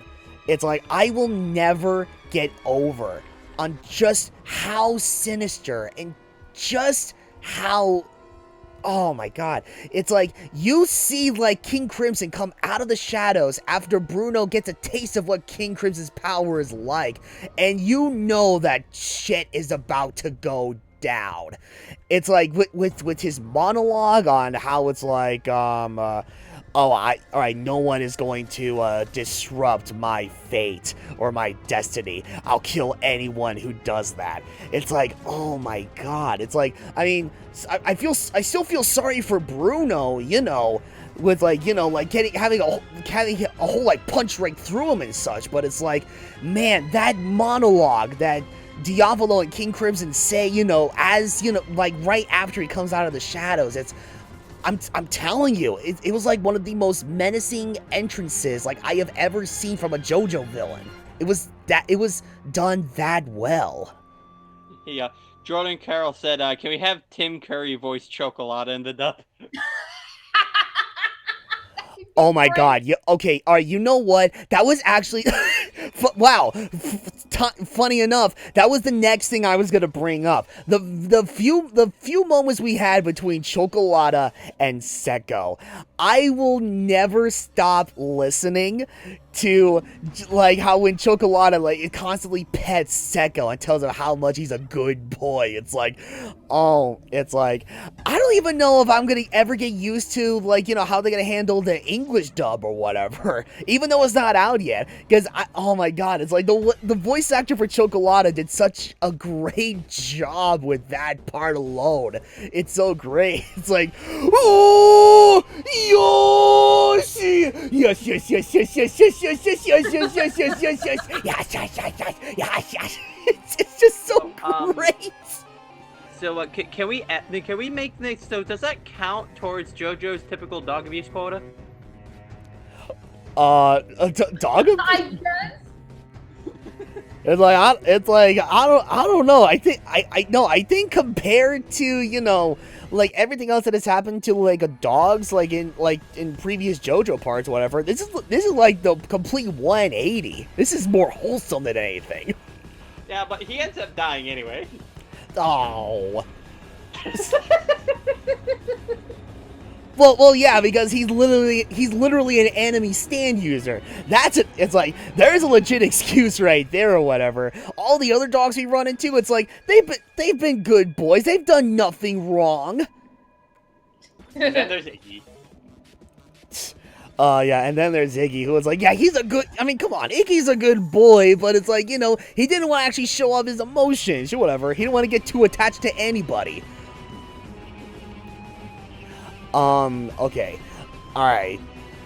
But that's pretty much like the small moments that I can think of for the time being. But I think like the best okay. Oh wow, who would have seen this coming? Brace yourself for this, folks. I gotta say, like, I love like every single beatdown that we've ever had throughout part 5. From Narancia going all vola to freaking oh man to freaking Bruno at the end of the train fight, you know, giving Pesci what he deserves and going that I'll never get tired of listening to that. But my feelings for that is like tenfold with the infamous 7-page Muda. My God, I said it before and I'll say it here. That is still like considered the best JoJo beatdown ever. And I'm not just saying as like on one hand, you know, that's just like an opinion because it's like, you know, it's my favorite one. But when you really get down to it, that's pretty much a fact right there, because it was much longer than the Steely Dan beatdown in part 3 of both in the manga and in the anime. And it's like, oh man, the sound design that they use for all of the beatdowns, very well done or whatever. But it's like it sounds so much better with the 7-page Muda. It's oh man, I'm telling you, it's like I will never get enough of listening to that beatdown. It's like it's like, I know I say I go back to a lot of moments from part 5 or whatever, but honestly, I think out of all the moments that I would go back and watch, you know, in regards to part 5, I think the 7-page beatdown, you know, that's the one moment I go back to the most, because it's just that great. But anyway, it's like I think for the time being, I think that's all the best my favorite moments that I can think of. Alrighty. Okay. So personal favorites from me. So it's not, you know, because I mean I agree. Like, love Torture Dance. 7-page beatdown was great. Train fight still my favorite part. I still love Mista and Bruno versus Prosciutto and Pesci. Still my favorite fight in the entire part, and it was handled beautifully in the anime. So that's definitely ranks high. King Crimson's introduction's definitely up there. Honestly, I gotta say, like, probably the most emotionally resonant, if anything, really, believe it or not, Abakio's death. Oh, God damn it. That was handled really, really well. I can't believe I didn't think about that one. No, I strongly agree. That moment was done beautifully. I love that. Yeah, like, you know, I mean, you know, because it was like, yeah, his death was, I mean, it was sad in the manga. I was not expecting David Production to pull it off as well as they did. Because up until then, I had always felt that, like, you know, the way Caesar's death was handled was probably the saddest. And it was, you know, between the music, the voice performances, the fact that, you know, it was the delayed reaction from both Joseph and Lisa. And, you know, I thought that was handled very well. And now here comes Abakio, and he just like blows it out of the water. So it's like, yep, nope. Abakio is most sad, painful death, hands down so far that I've witnessed in the anime. And that one's gonna be honestly like even like having read part 6 and 7 and staying on top of part 8. Oh, that one's gonna be really hard to top. I don't. Yeah. That one's gonna be really hard to top. I don't know if David Production can possibly do better than what they did with Abakio's death. I mean, it's like hell. If you remember, like with the reactions that we had, that's like, yeah, I'm sitting here in shock. Like, oh my god, like I can't believe like the way they're going with this. And yeah, Ryan, you were crying. It actually moved you to tears. Yeah. I mean, that's how good it was. Yeah, it's like, because it's like, no, seriously, it's like the only other time that I was like moved to tears by a JoJo like death or whatever. It's like, okay, yeah, first was like the death with like Avdol and Iggy, with in Stardust Crusaders.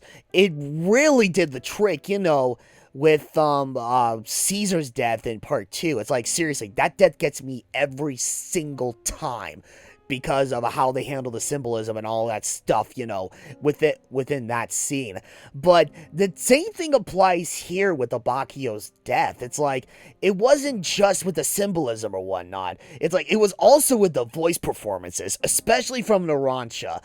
It's like, yeah, I think it was more so like Narancia's voice performance as a whole throughout the entire scene, and especially when Narancia fully realizes that Abakio is gone once the clouds move away from the sun and the sun rays, hit right onto Abakio's body and such.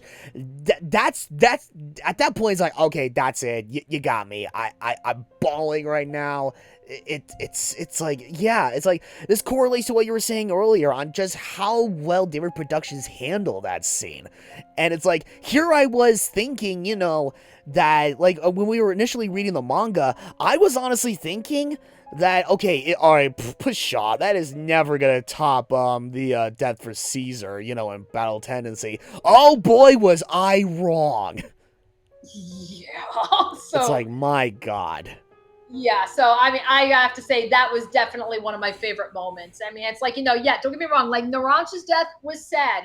It's, of course, I was sad to see Bruno go, because Bruno was my favorite character and all, but, oh my god, it was, I was not nearly as emotional with the both of them as I was with Abakio. And Abakio was a character that I initially, prior to the anime, really didn't care about.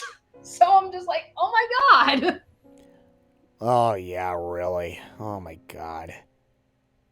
Yeah, so I think that's I think that's pretty much it for favorite moments and shit. So I guess Ryan, you bring up performances. So I guess like standout voice performances from the entire cast, good guys, bad guys. Who are some of your favorite performances? Gacho. Oh, God. Gacho? Oh my god. Oh, jeez. Oh, God. That's, oh, man. That's, oh, okay. That's a tough one. Because it's like, no, like, pretty much every single person that provided, like, some dialogue in this entire part, they did such an amazing job with it. It's like, it's really hard to choose. Like, I love the voice. I mean, they did a great job with choosing, like, the overall cast, for the entire main cast of characters or whatever, with Giorno and Bruno and Mista and Narancia, everybody in the main group or whatever, they did such a fantastic job, including Diavolo. It's like, oh my god. And it's like, yeah, with the other voice actors like Chocolata and Secco and Doppio and it's like even Pesci for that matter. It's like there are so many talented voice actors from beginning to end. It's like, I mean, as much as I want to give, like, a favorite, like, voice performance or whatever, it's like, I can't even choose or whatever, because everybody, like, no joke, they did such an amazing job. Alright. Yeah, it's like, again, it's kind of hard for me to pick too, but it's like, I guess if I had to list maybe, like, my top 5 favorites, Bruno, that's a given. no questions asked, Bruno. I'd have to say Bruno, Giorno. I really like Giorno's performance. You know, that's, you know, I don't know how, you know, how much better you could have gotten out of that. You know, you definitely surpassed what we got in the games. I'm trying to think who else. Believe it or not, Abakio. Oh, And that one, and that one takes me by surprise because, again, prior to the anime, I just thought Abakio was just, he's okay. You know, I mean, it's like, you know, I like him, but he's not an absolute favorite. I mean, hell, even if I was to take, like, you know, take all, like you know, even, like, all the characters, like La Squadra, you know, the Elite Guard and everything, Abakio would probably still be towards the bottom. But now here comes the anime with this voice performance, and it's like, no, you made me really like Abakio now. He's really got up there for me now. So it's like, you know, to me, that's got to mean something to me, where it's like, you know, you have a voice performance done so well that you actually made me give a shit about a character that I previously was just like, he's okay. But no, you made me love this character. I mean, it's like Abakio's death, even like what is it, like the soft machine fight, where it's like not only just the fight, but you also get his flashback. I mean, it's like, seriously, like some of my favorite moments and some of my favorite episodes have Abakio in them, and it's like, oh my god, that's so crazy for me. I'm trying to think. So that's number 3. I'm trying to think. I'd probably say Doppio is definitely one. You know, he definitely captured, you know, the stupid silly boy, you know. Yeah. Doppio definitely got up there. And then I guess for La Squadra, honestly, I'd say it's a toss-up between Prosciutto or Pesci. You know, it's like, again, I know it's personal bias, you know, because of the train fight and everything, but I mean, it's like, seriously, it's like both of them did so well, and it's like, especially Pesci.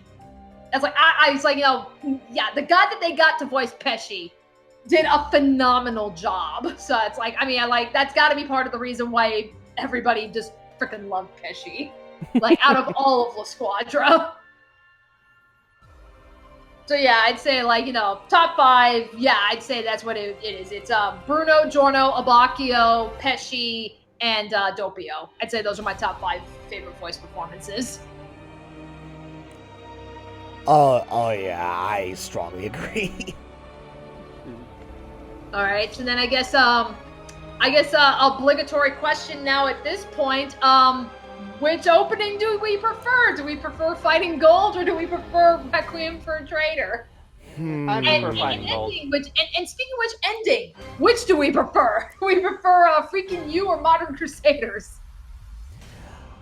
Okay, ending, that's an easy one. I still like Freaking You, honestly. I still like Freaking You because it's like, I'm sorry, it's like, if you were to end like a JoJo episode, you know, like in the most unfitting point possible, it'd be like the funniest thing to listen to. Like, I think I remember, like, we made a joke about this, like, when we initially did, like, the discussion about, like, I think it was, like, episode 20, I think, where it's like, yeah, we see the reveal of King Crimson, you know, Bruno gets punched straight through him, and it's like, oh, well, thank goodness they decided not to play Freaking You, otherwise that would be incredibly inappropriate.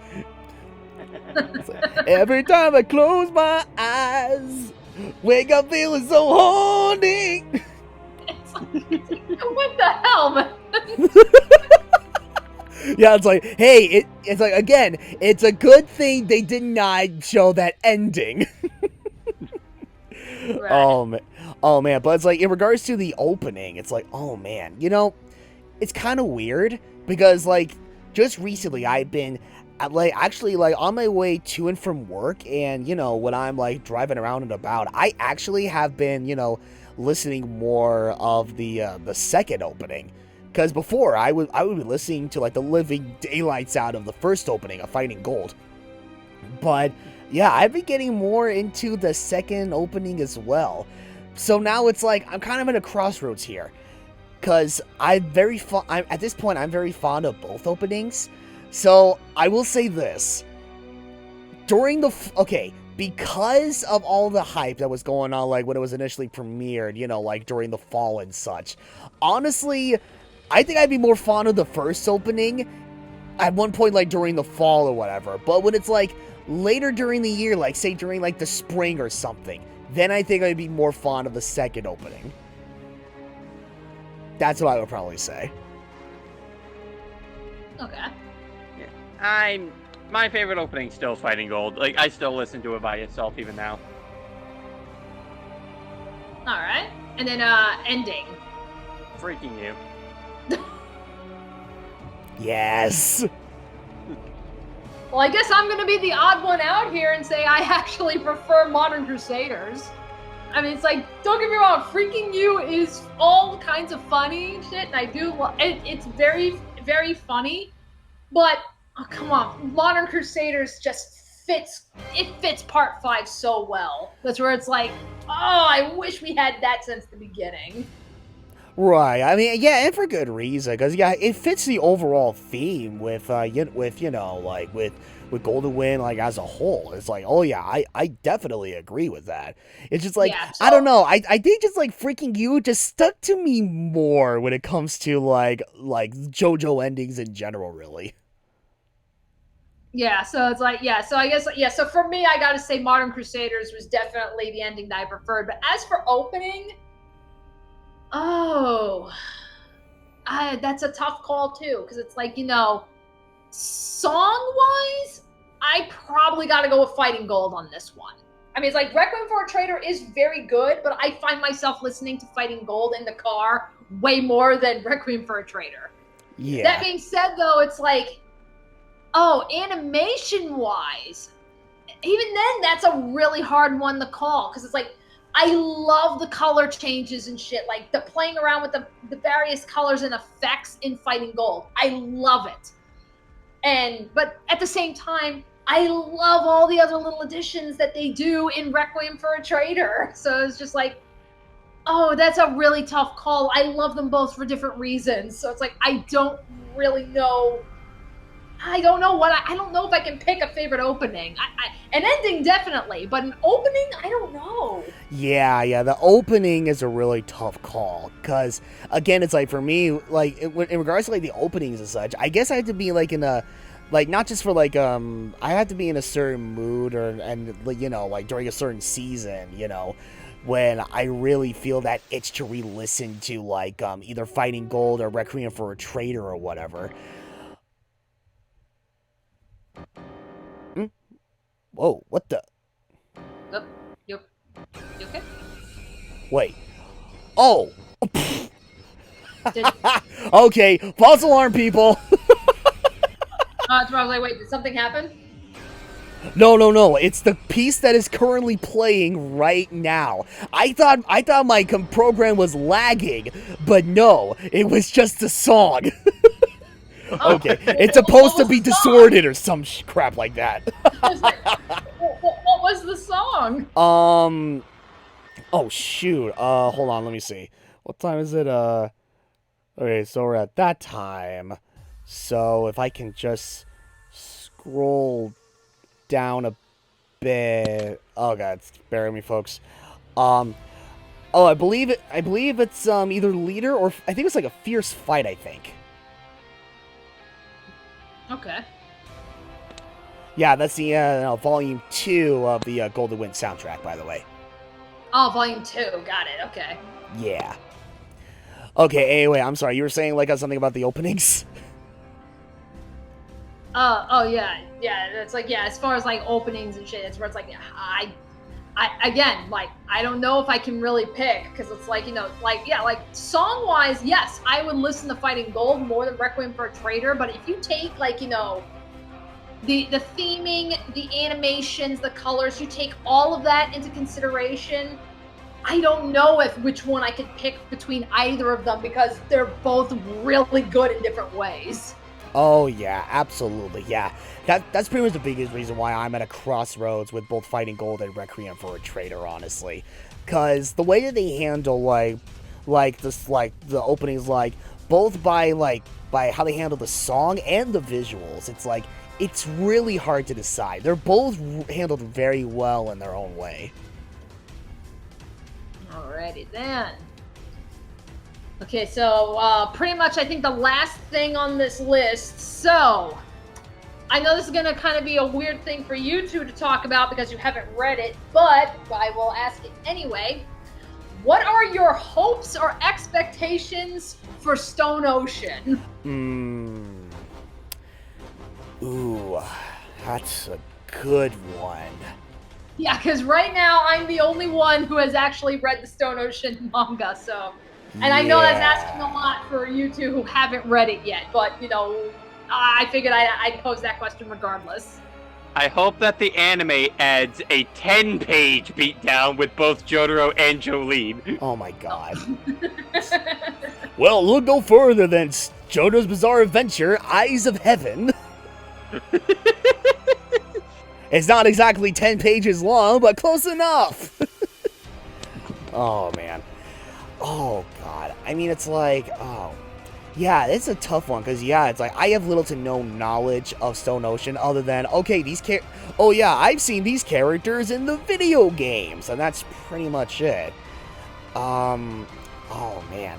I mean, I just hope that it's like, you know, Part 6 is, like, just as action-packed as, like, you know, in previous iterations of JoJo.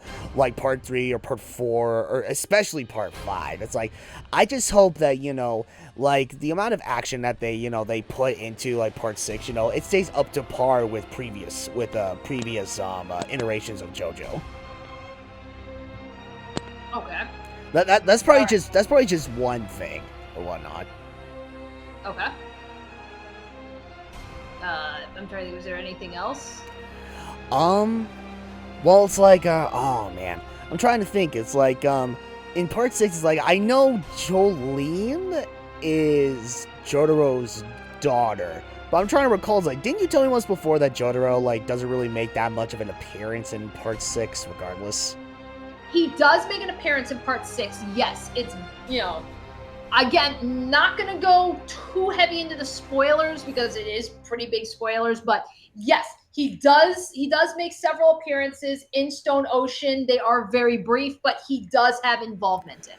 That's just it. It's like, if his appearances are going to be really brief or whatnot, then I actually hope and pray that when David Productions actually does get around to Stone Ocean, that they actually make either his appearances more frequent, or they flesh out like Jotaro's appearances. Because it's like, I'm not just saying that because as a JoJo protagonist, you know, I love Jotaro, but it's like, I mean, this is Jolene's father we're talking about. You would think that someone who's like a father figure would have like some more of an importance into like a story like this, you know? So I mean, it's like, it's like, if his appearances are gonna be rather brief in the manga for Stone Ocean, it's like, I actually hope and pray that they actually do fix that with the anime adaptation. Jordan Carroll said, I want Jolene to sing Jolene by Dolly Parton. Oh my god. You know what? I wanna, man, how much you wanna bet, you know, that was their inspiration right there. Well, that is where Rocky got the name from Jolene. I should have known. Yeah, that is where he got her name from. Oh, Of course. god damn it. Of course. Yeah, you know, again, lots of music reference. There's actually going to be a lot of fashion references too. Like, there's characters and stands that are actually named after like fashion designers in Part 6. And like, I know those are no doubt going to have to be changed because, you know, again, we've got branding going on here. Like, one of the main characters in Part 6, his name is Anasui. Anasui is the name of a fashion designer. And I know from watching like in Eyes of Heaven, his name got changed from Anasui to like Anastasia or something, which is, you know, all kinds of funny, you know, considering, you know, the background with this character. But so it's like, you know, that is something, you know, I am aware of, is that, you know, yes, it is still mostly music references, but part 6 really also brings out the fashion references, which is like, it's only a matter of time before Rocky was going to dive into fashion references, because it's like, fashion is a big part of JoJo. I mean, it really made its presence known in part 5, and, you know, kind of continues into 6 too. Okay. Leafy on Live said opening for Stone Ocean should be the song "Fuck the Police." Oh god, I honestly have no idea what to expect for an ending for part 6. It can I mean, that's like literally like if Golden Wind has taught me anything, is that anything's possible. It's like none of us were expecting freaking you for an ending, and yet we got that. So I'm like, I don't know. Oh my god. I have no clue. But anyway, like okay, so again, I'm not gonna go too much into I'm not gonna go too heavy into the spoilers, because I'm aware probably some of you guys watching now are anime only watchers, so I don't want to spoil a lot of things, you know. So trying to keep this as brief as possible. So my thing with Stone Ocean, when I initially read the manga, as of right now, it is actually one of my least favorite parts of JoJo. And I know there's people out there that they just go, oh, Stone Ocean flat out sucks. Oh, no. It doesn't suck by any means. It's still very much a noteworthy part. I think my issue with Stone Ocean is the quality of the fights. I felt they're just not up to par. And I realize that that's not very fair to say, considering we had just come off of freaking La Squadra, and that's a very tall order. Like, yo, try to surpass La Squadra. That's a tall order. So it's like, nah, yeah, it's. I think, again, I think this is also my personal bias, because I loved La Squadra. I even loved the fights with the personal guard. And it's like, you know, those fights were so well. Like, seriously, Vento Rayo is known for having some of the best fights in the series. So it's like, it's probably not fair to expect, you know, we're going to get even better than this, because this is already top tier. So, you know, I think maybe that's part of the reason why I just could not get into a lot of the fights. But I think some of the fights also, and again, I think this is probably because of the limitations of manga, there are some fights that required so much explanation on how the stand actually functions. It kind of comes off more like you're telling me rather than showing me. And that kind of got on my nerves after a while. I do think that is something that can be heavily rectified with the anime.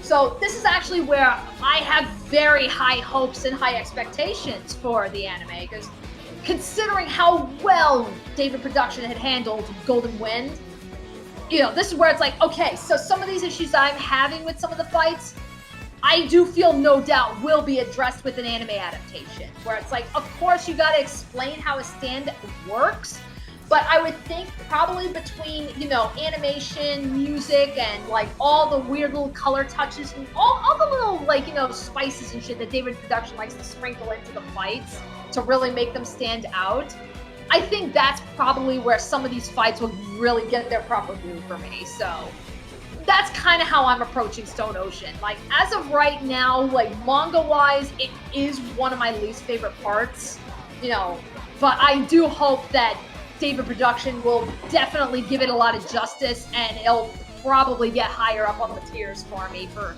favorite JoJo parts, you know, because really that's kind of like how I feel. Like, another thing that kind of bugged me when I was reading Stone Ocean, honestly, I was feeling it was kind of like Phantom Blood, where I love the beginning of Phantom Blood, the ending very appropriate, but in the middle it's very whatever.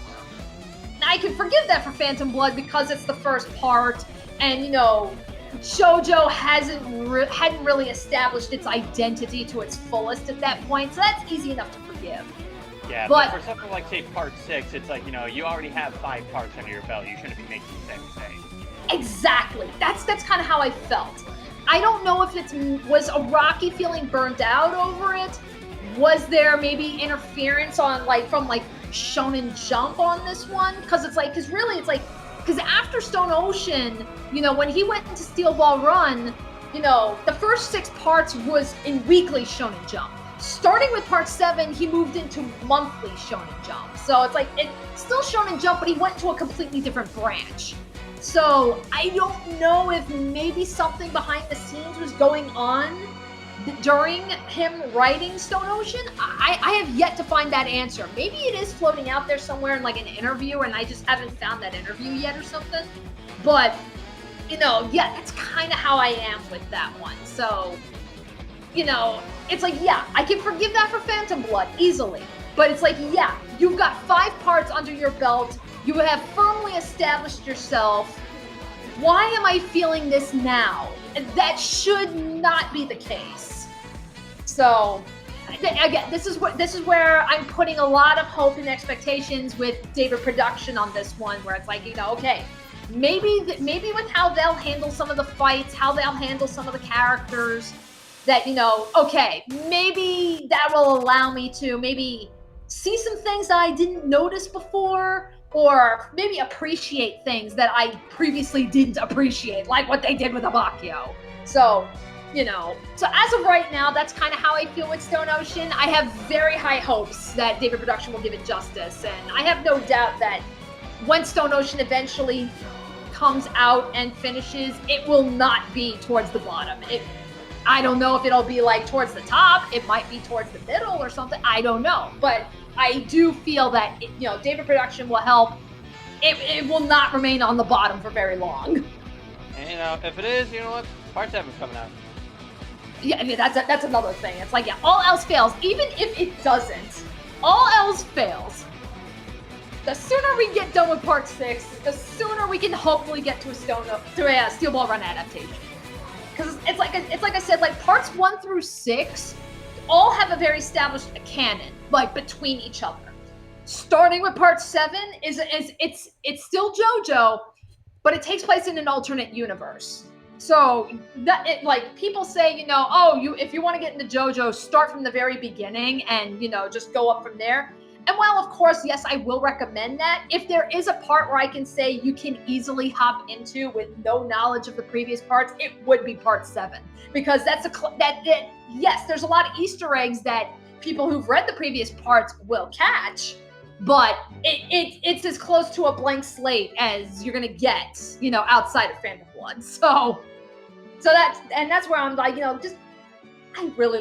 also really love Steel Ball Run. So it's I want to get to a Steel Ball Run adaptation soon. So it's by all means, let's get through. Yes, we got to get through Stone Ocean first, but it's the sooner we get through Stone Ocean, the sooner we can get to a Steel Ball Run adaptation, assuming that they're gonna make one, and I really hope they do. I mean, come on. It's at this point, it's pretty much a must. I think it has to be a must for them to do part 7 at this point. Danny, in the chat, Narakan said that the editors basically changed the characters' genders. Yes, in part 6, that is the case. There was a character that was originally introduced as a female, and then we introduce the character, we get her name, we don't get her stand or anything, but we do get her name, so we know she was introduced, and then character goes away for a little bit. But then it's okay, now it's time to see this character in action, see their stand. For whatever reason, the character is no longer female, the character is male. And that is not because, the stand can change your gender or anything. It's no, literally, Araki reintroduces this character, and this character is male. And the character remains male throughout the rest of the story. That is one of the biggest what the fuck moments really in all of JoJo. Was you introduce a character, establish their gender, and the next time you see them, they're a completely different gender with no explanation whatsoever. So I think suffice it to say, when the anime adaptation comes out, the character is going to be male from beginning to end. I mean, we can easily expect that. But yes, that is something that happens in the Stone Ocean manga. It is very, very what the fuck. All right. Yeah, it's like, and again, like, what you call it? And it's kind of crazy when you think about it, because like this character actually ends up like obsessively falling in love with Jolene. And, just think that, like, assuming that was also going to be the plan when the character was female. Because, yeah, Stone Ocean, this was the first one where it's like, yes, first female JoJo, half of the cast is female, so there's definitely a strong female presence. To think that it's like, okay, in part 5, yes, we have gay men in a relationship. Part 6 could have possibly given us, lesbian romance. We possibly could have had that. And yet that didn't happen.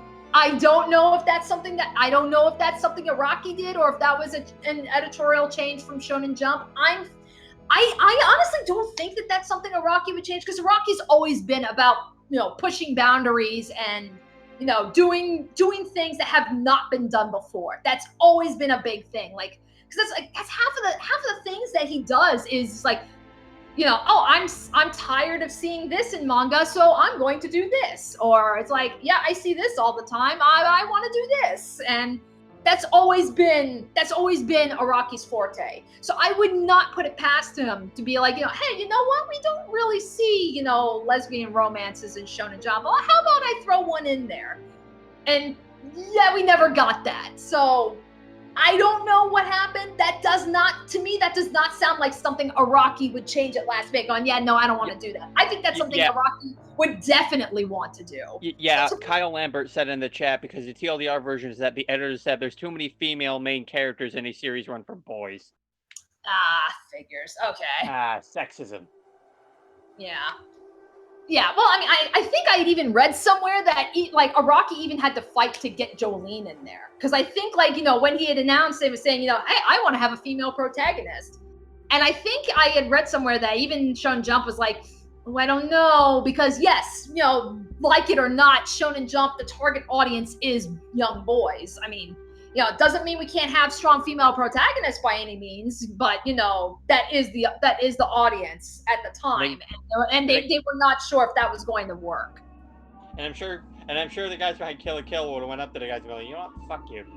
Well, I mean, that's not necessarily a problem now. Now, yes, we have tons of strong female protagonists, but you got to think back to when Stone Ocean was being written. And Stone Ocean, I think, was like I think it came out, I want to say, early 2000s or something? So it's like, yeah, Stone Ocean's been around for a little while, but you gotta think, what were female characters doing in Shonen Jump at that time? They were not being main characters, or if they were main characters in maybe like rom-coms, not in battle manga.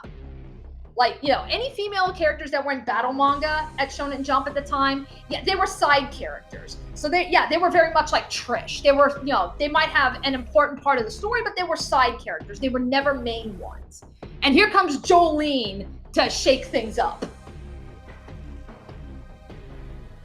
Now, part of me wonders if Stone Ocean would be a lot different if it was written several years later. Probably. Yeah, it's like, it probably would have been something very different. I don't know. But, that's where it's like, but yeah, that's part of, that's I think maybe that kind of helps. That's kind of my suspicions on, maybe if we knew that, Shonen Jump didn't know how the audience was going to react to Jolene, and a character's entire gender was changed. So it's like, it kind of makes you wonder, okay, what else about Stone Ocean ended up changing from Araki's original vision, Because you also got to remember, I think I read somewhere that it's like, I think yes, part 3 is the most iconic part of JoJo, but I think part 5, it is like one of... Okay, and there we go. Okay, now we should be good. All right, sorry about that, folks. Disconnected and reconnected again. It's all good now. Okay, anyway, go ahead, Danny. God damn you, YouTube OBS. You will let me rant, damn it. All right, all right. See, this is why one of these days, whenever I have the time, the money, and the room to do it, I need to get a better PC setup so that hopefully You nothing and like me this. Yeah, really. Okay. In which case, anyway, yeah. Go ahead with your rant. Okay, yeah, so as I was saying, yeah, because in Japan, part five did very well in Japan. I mean, like the manga that itself, like the volumes, like the tankobons, if you want to call them that, those sold very well. They were selling shit tons of merchandise, and man, they were merchandising the hell out of Golden Wind anime. I mean, seriously, just go to like Ami Ami or like any other like online shop that sells like anime stuff, and just take a look at the vast amounts of merchandise just for part 5 alone, because it's like, yeah, I mean, just this time around, it's like, yes, of course they have updated figures, but they're even selling, there's even selling like, clothing and shit. So it's like, it's like, I shit you not, like, I actually have pre-ordered merchandise that I am expecting to come within the next 2 months that come from Golden Wind. Like, And Danny, at the GameStop near me, they're actually selling a Giorno statue. nice. Are you serious? Yeah, for like $20. What? Oh, damn. Okay, all right. I'm gonna go ahead and assume it's one of the more low-quality figurines, and not like the high-quality ones that places like Amazon or Crunchyroll are trying to dish out for like $60, $80 a pop. No, this one looked pretty high quality. I don't believe you. It might be one of the newer. It might be one of the newer ones. Like, if it's still there the next time I go, I'll have to take a picture of it and show you guys. I refuse to believe that. There is no way that they could be selling like a high-quality Golden Wind JoJo figure for $20. Yeah, if it's still there, I'll definitely take a picture of it and show you guys. Okay. Okay.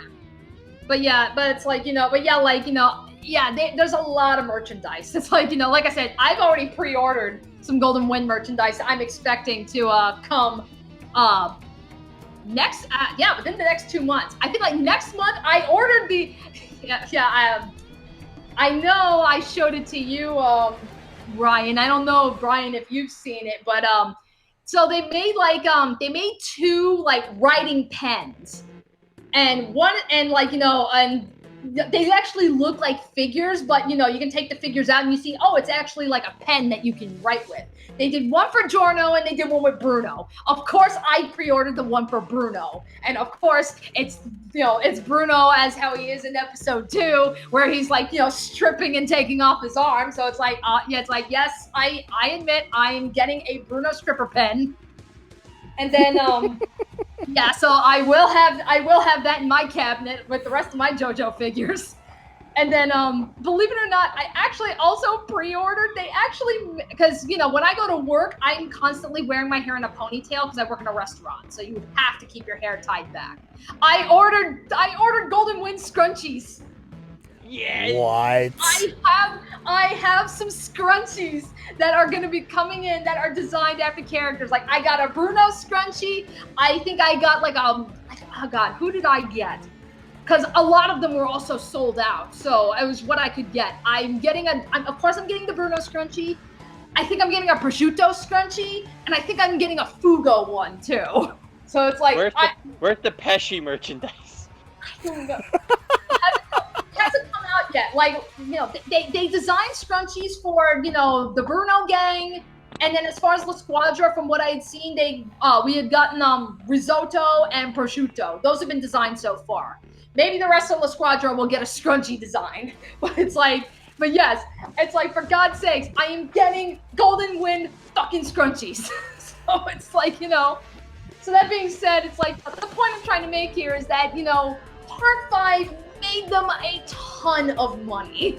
So I can't help, maybe part of the reason why, Shonen Jump was saying, no, don't do this, is like, maybe they're like, okay, look, everything that you did before made us a lot of money. Just keep doing what you're doing. Just do what you did with Part 5. Just we want that kind of money.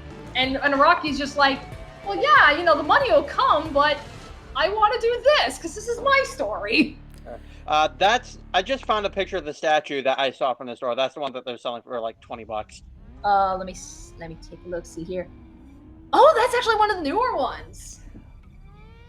I can't believe this. Yeah, that's actually one of the newer ones. I cannot believe they actually have one of the newer figurines for $20 at a GameStop. What? How? Furthermore, how the hell did GameStop get JoJo merchandise? I don't. That's what I want to know. Because, like, usually when it comes to GameStops or whatever, you know, when it comes to merchandise or whatever, they always bring in, like, Marvel, DC stuff, and, oh, man, to this day, they are still milking the living daylights out of Five Nights at Freddy's merchandise. Oh, God, yes. Oh, and don't forget Bending in the Ink Machine. Oh, yeah, they are doing a little bit of Bending in the Ink Machine, aren't they? A little bit, but not to the extent of FNAF. Oh, yeah, nowhere near as much as Five Nights at Freddy's. Yeah. But yeah, no, the fact that they have even just a little bit of JoJo merchandise at a GameStop, that's astonishing. I mean, they got to balance it out with all the My Hero stuff they have there. Right. Right. But yeah, it's like their line of merchandise. It's just, my God, it's like it's been going on like since like way earlier on during the initial like a premiere of the anime. Like I remember like on Twitter, you know, they would be posting like all these links, you know, to all these websites or whatever, where yeah, you can actually buy like a bunch of official Golden Wind merchandise. And most of it, however, was like it was a clothing line. So it's like here I am seeing all these like a shoes based off of themes of certain characters, or it's like certain shirts or backpacks or whatever. There's even one point where it's like, I kid you not, I saw like a zip-up hoodie that had the exact same colors as like Bruno's jacket. So I'm just like, what? Oh, okay, that actually looks really legit. Okay. Like, does it come with the boob windows? I don't think so. Okay then.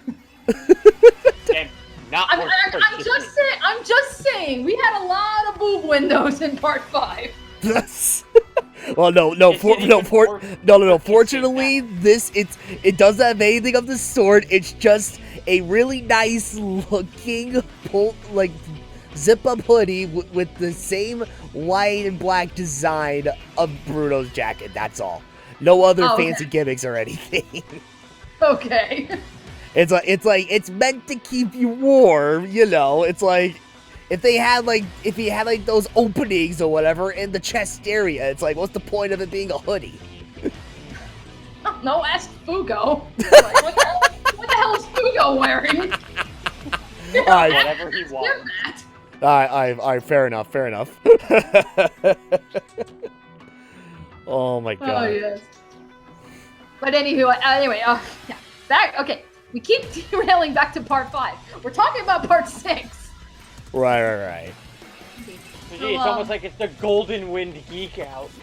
I know. But anyway, so I saw someone ask, how would you guys feel about Anasui appearing as female? So that's the character that I was saying, like in the manga where, character introduced as female, later became male in the manga. I'm honestly expecting that in the anime, this character is just going to stay male from beginning to end. They're going to completely omit that. I would honestly be surprised if they kept that whole thing where it's like, oh, here's a character's female, and oh, wait, nope, the character's a guy now with no explanation. I would be surprised if David Production would take that route, but I'm kind of not expecting it. I'm expecting this character to be male from beginning to end. Right. Someone earlier in the chat was like, would it have been funny if they do keep him female, then just suddenly change it to a male? That way we have like a female voice actor for like 3 parts, and then just suddenly they switch to a male. That would be God! So this is the stance ability. He can change genders of other people. Yeah, except that's totally not how Diver Down works. What? Wait, what? Yeah, like, yeah, Anasui stand, that's totally not how it works, but, you know, that will. Yeah, okay, I'm still not entirely certain on who those characters are in Stone Ocean, so I'll just take your word for it. Yeah, the stand is Diver Down. Yeah, basically, like, the best way I can explain Diver Down. If you remember when Bruno was fighting Giorno, you remember that brief moment when, like, you know, he used sticky fingers to go hide in a kid? You know, it's basically like, yeah, it's like, okay, let's take that idea and run with that as a stand. Diver Down can literally dive into somebody's body and literally attack them from the inside. Oh, So okay. like, yeah, like the stand literally can dive into your body and he can just start punching and kicking and causing internal damage. That's how Diver Down works. So it has nothing to do with switching genders or anything. This is a guy that literally attacks you from the inside. Ooh. Wait. Oh, wait, okay. I think I kind of remember seeing something along those lines, like, in one of the games. Okay, alright. I think I may know what you're talking about now, but okay. Alright, I get you. Yeah. But like I said, you know, I mean, it's like, again, like, you know, I don't want to go too much into Stone Ocean. I mean, it's like, you know, because, you know, we probably, you know, for the benefit of the people who've only watched the anime and haven't read the manga, so it's like, I don't want to give away too much, like, you know, plot wise. I don't even really want to try and give away too much as far as stand abilities and such. I mean, it's like, I mean, unless you, the audience in the chat right now, if you want to hear some of the stand abilities from, you know, our main characters, I'll be more than happy to tell you some of these stand abilities. But otherwise, you know, yeah, otherwise I'll keep quiet. But yeah, like, as far as, like, you know, what else to expect from Stone Ocean, you know, it's like, I think for the most part, that's pretty much it. I don't know what to expect as far as, like, you know, voice performances. I'm sure they will get the right people. You know, they've been doing pretty damn good so far, so I'm hoping that, you know, they'll continue to do really good. You know, I know a lot of people are looking forward to the villain for part 6, because I know he's got his fair share of fans. Like, even people who have said, like, yeah, I don't really care too much about Stone Ocean, but they love the villain. So it's like he's up there for a lot of people. So I'm sure a lot of people are looking forward to seeing that guy. Ah. Yeah, and don't get me wrong, he is a good villain. I dare not take that away from him. Still not one of my absolute favorites, but he's a good one. He is a good one. Like, I mean, he's no Dio, he's no Kira, he's not even a funny Valentine. So I mean, it's like, you know, those are my 3 favorite villains right there. But yeah, but Poochie's up there. You know, he's pretty good. Okay. Does JoJolion take place in the same universe as the other parts, or does it take place in the Steel Ball Run universe? Steel Ball Run universe. Like, yeah, JoJolion is the direct sequel to Steel Ball Run. Oh, okay. Now that I didn't know about, because all this time here I was thinking, like, technically JoJolion was a continuation for Part 6.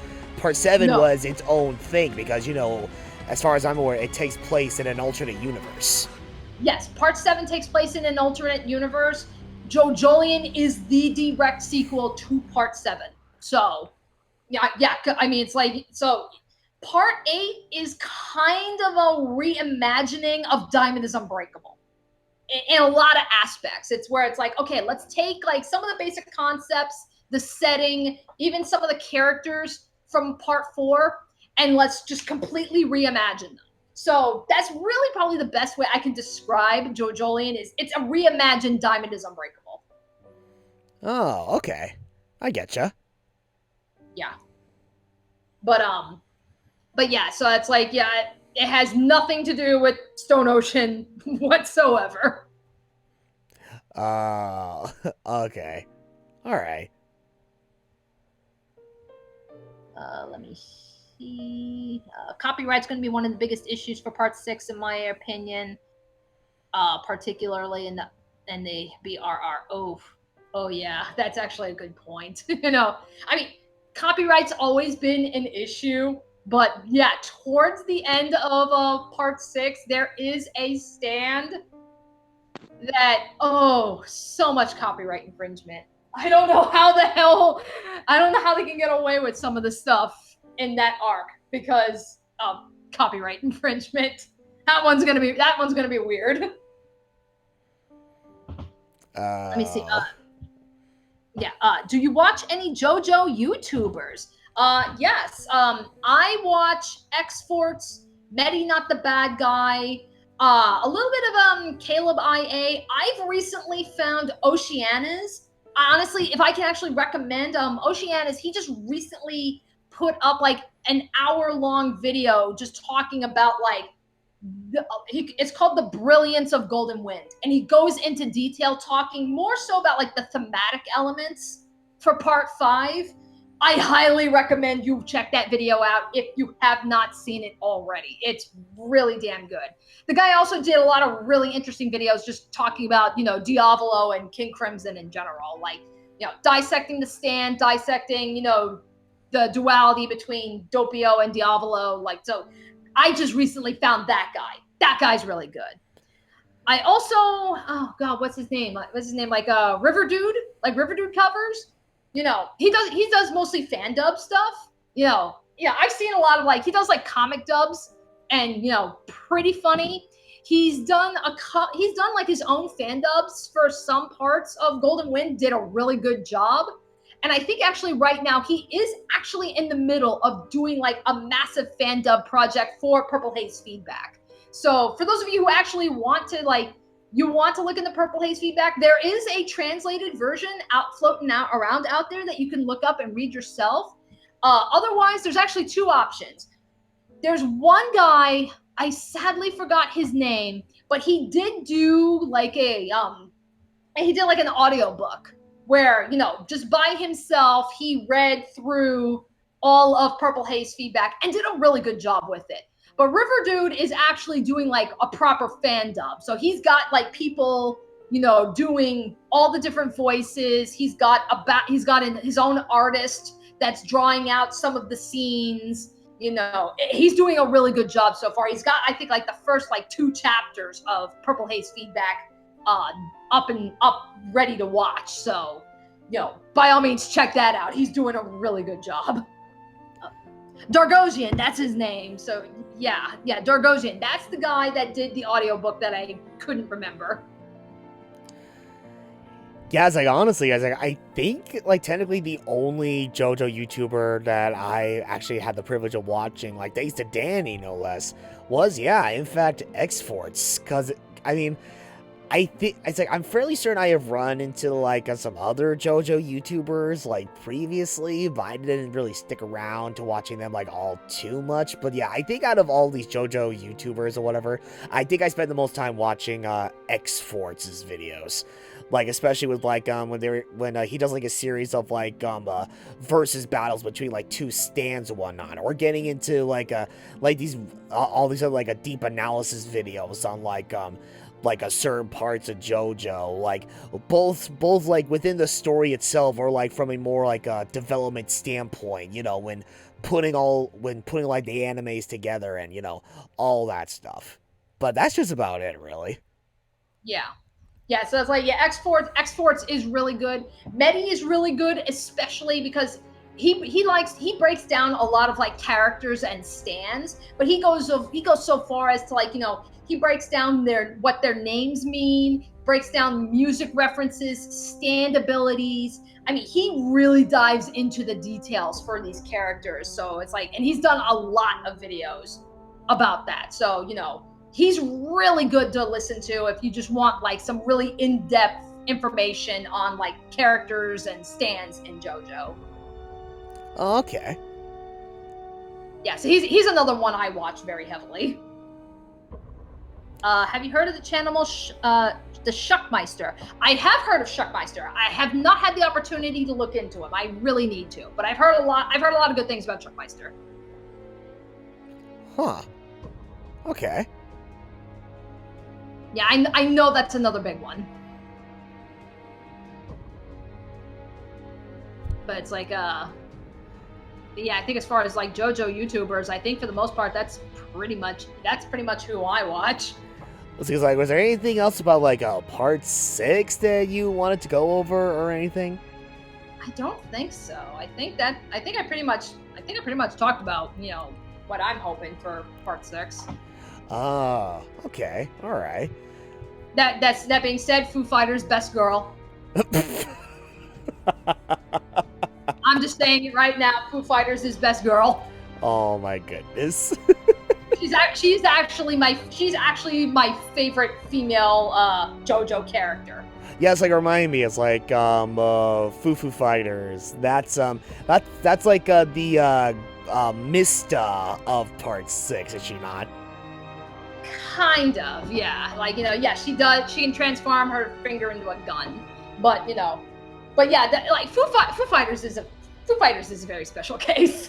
I mean, you'll see when we get to her, but oh my god, I love Foo Fighters to death. Like, yeah, she is my favorite female JoJo character, period. So that's where it's like, you know, so even though yes, Stone Ocean is towards the bottom for me right now, I will say to its credit, it definitely has, like, it's got the best female character in there, and it's Foo Fighters for me. Oh, okay. So Yeah, that's why I like. Yeah, that's why I like. Gun? So wait, she's just Yusuke? Yeah, except she actually transforms her finger into a literal gun. Oh. Are you sure you didn't mean by a whole horse, Brian?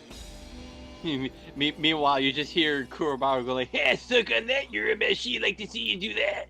Oh my god. Have you heard the channel Super Eye Patch Wolf? Yes, love Super Eye Patch Wolf. Now, he's done a couple of JoJo videos too, but he just talks about anime in general. Love that guy. Definitely recommend watching him.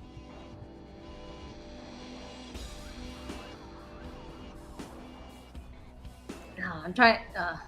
Just watch. They'll change her name into something different in the anime. Like, well, I would expect that would be the case. Oftentimes, I kind of expected this with Mista, and they didn't do this. Whereas, like, you know, because in the manga, yeah, Foo Fighters, they abbreviate Foo Fighters to just FF. So part of me just wants to say that, you know, well, that'll just be her name. They'll just call her FF. But then again, I was expecting, you know, Sex Pistols to just be called Pistols. And no, they changed Sex Pistols to the 6 Bullets. So it's like, I have no idea what the hell they'll change her name into. Oh man, it's like, do we even want to know?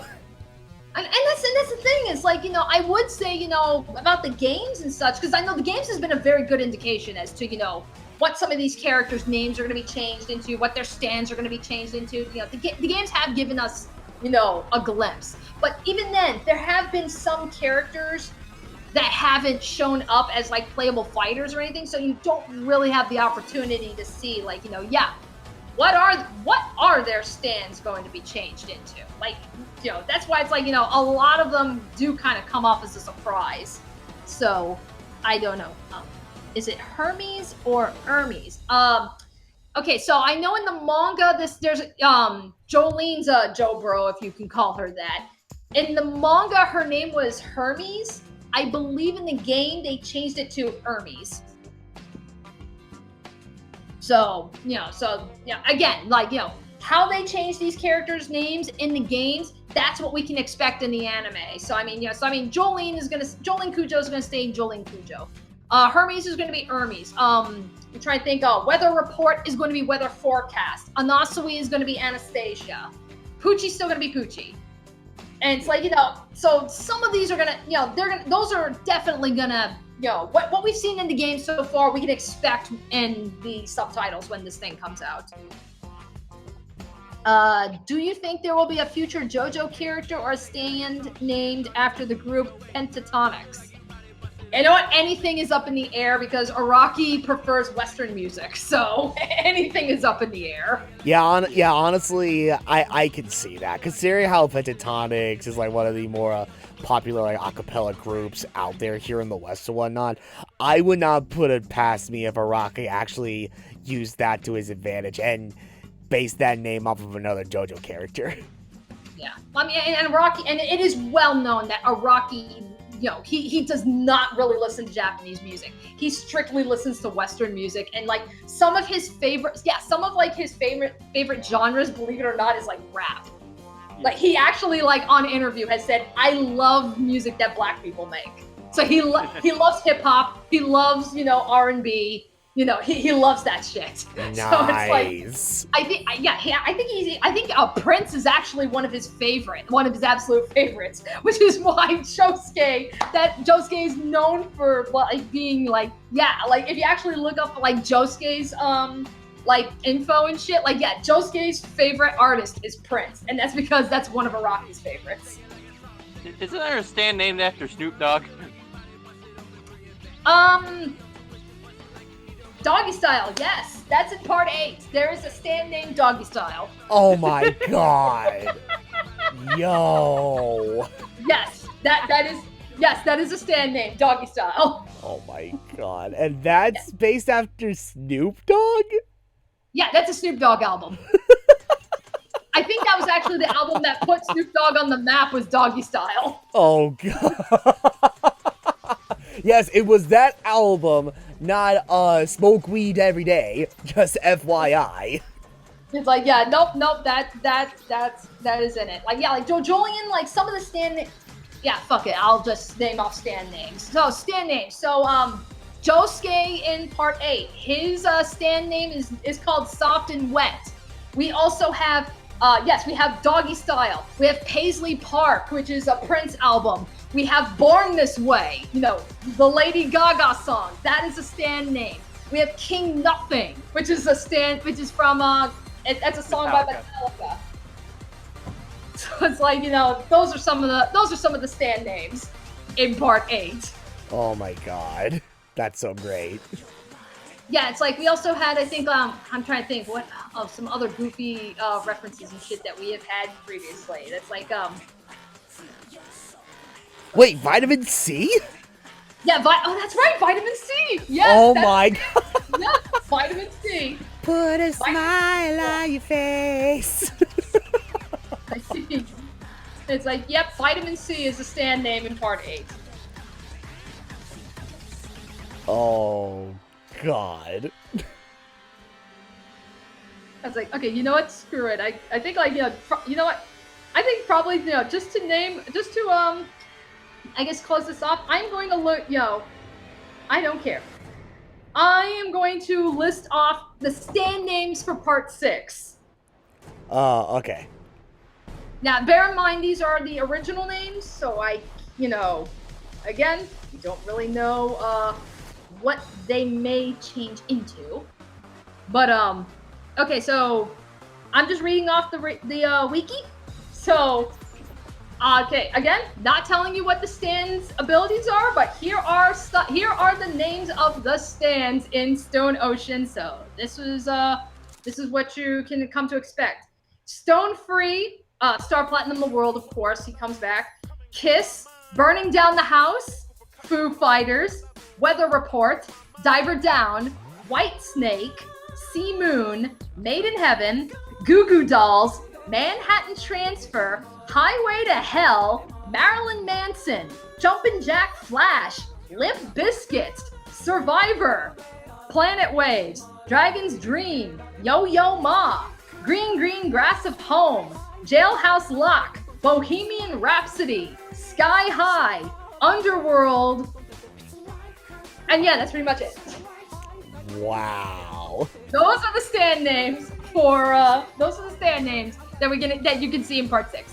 The man actually gave one of the stands the name of Bohemian Rhapsody. Yeah. Is this real My life or God. is this fantasy? Limp Bizkit is changed to Flaccid Pancake. Are you serious? Right. Are you serious? I'm sorry? What? I wouldn't put it past them because again, not Stone Ocean, Steel Ball Run. The main villain's stand name is Dirty Deeds Done Dirt Cheap. But thanks to the games, we know that name change has become Filthy Acts at a Reasonable Price. Oh, that's right. Oh my god. It's true. Oh my god.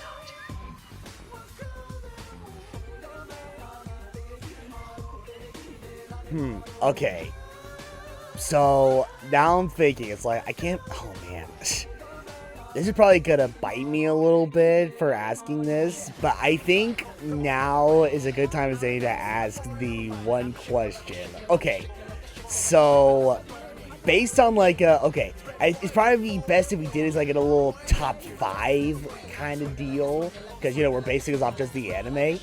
So as of right now, what would you say would be your top 5 favorite JoJo anime adaptations? Okay, then that's probably going to be easy. 5, 4, 2, 3, 1.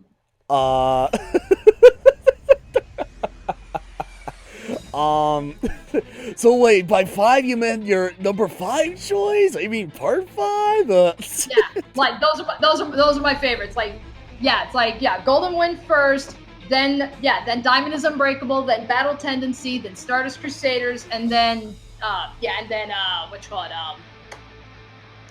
Phantom Blood. Let's see, Brian, what about you? For me, it's 2, 4, 5, 3, then 1. Okay. Oh man. Alright, look. The bottom 2, that's an easy one. It's like, number 5, that would be Phantom Blood.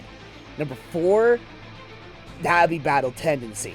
But, oh my god. Alright, guys, believe it or not, even, like, after we finished watching the last 2 episodes, and before we started streaming, I tried my best to think hard about this question, and even I was having a rough time, because it's always the top 3 that just kept messing me up. Because it's like, Stardust Crusaders, Diamond is Unbreakable, Golden Wind. My god, it's like, they're all done so well, and they're all so memorable in their own way. It's, me personally, it's like going on about like the top 3 or whatever, it's like, that's a challenge all on its own. But I mean, oh god. I don't know, I mean, it's like, honestly, I think I probably have to give my number 3. Oh god, no, wait. Oh god. It shouldn't be this hard. Oh man. Okay, you know what? Okay. I think I probably had to give my number 3 spot to Diamond is Unbreakable. Cause I mean, alright. I mean, don't get me wrong. Diamond is Unbreakable is great. But I mean, it's like, oh man. I mean, it just didn't stick to me as much as, say, as like Stardust Crusaders, where it's like, for Stardust Crusaders, for me, it's like, yeah, it kind of had like, it's it had its moments where it's like, even during battles, there was like a lot of like talking, pretty much like how it was handled like throughout like a Phantom Blood, where it kind of gave off that Saturday morning cartoon feel to it. But I don't know. It's like, I mean, considering like how Stardust Crusaders, it's like, for me, it's like, the entire adventure was memorable from beginning to end. Honestly, yeah, I think I probably had to, yeah, I think like number 3 would have to be Diamond is Unbreakable for me. Stardust Crusaders would have to be number 2. Which is surprising, because at first, Stardust Crusaders would be my number 1 choice. But you know what? No. I can't say Stardust Crusaders is number 1 anymore, because it's like, as great as Stardust Crusaders is, it's like, I think out of all of the JoJo parts, Ventura Rayo, Golden Wind, that was the series that had the most hype, compared to Stardust Crusaders. On top of the fact that pretty much every single character you run into is like so well done, so memorable, and yeah, I would say it had just as much of like memorable moments in Golden Wind compared to Stardust Crusaders, and I would say that's, probably a lot of those moments are a lot more interesting to, get into, compared to Stardust Crusaders. So it's like, yeah, for top 3, number 3, Diamond is Unbreakable, number 2, Stardust Crusaders, number 1, I gotta give it to Golden Wind. I I didn't think I was gonna get a new favorite, but yeah, honestly, no. Golden Wind has to be my personal favorite part out of all of them right now.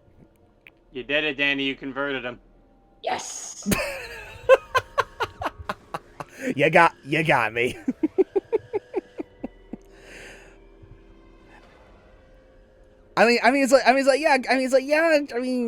In regards to like JoJo protagonists, I mean, it's like, I don't know. Again, I think I would get more into Jotaro compared to Giorno or whatever, considering like what kind of a character Giorno was like in his entirety. But it's like, honestly, I don't. It's like considering how Part 5 was handled, I don't think that really matters really, because even though like Giorno obviously is like a completely different character compared to like literally every other JoJo protag out there, it's like it doesn't really it wouldn't really phase you at all, you know?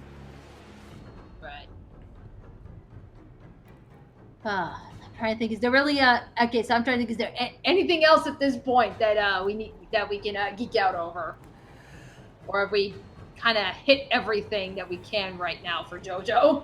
Oh man, it's like, as much as I want to geek out more about JoJo in its entirety or whatever, it's like, honestly, I think we pretty much hit every point that we could.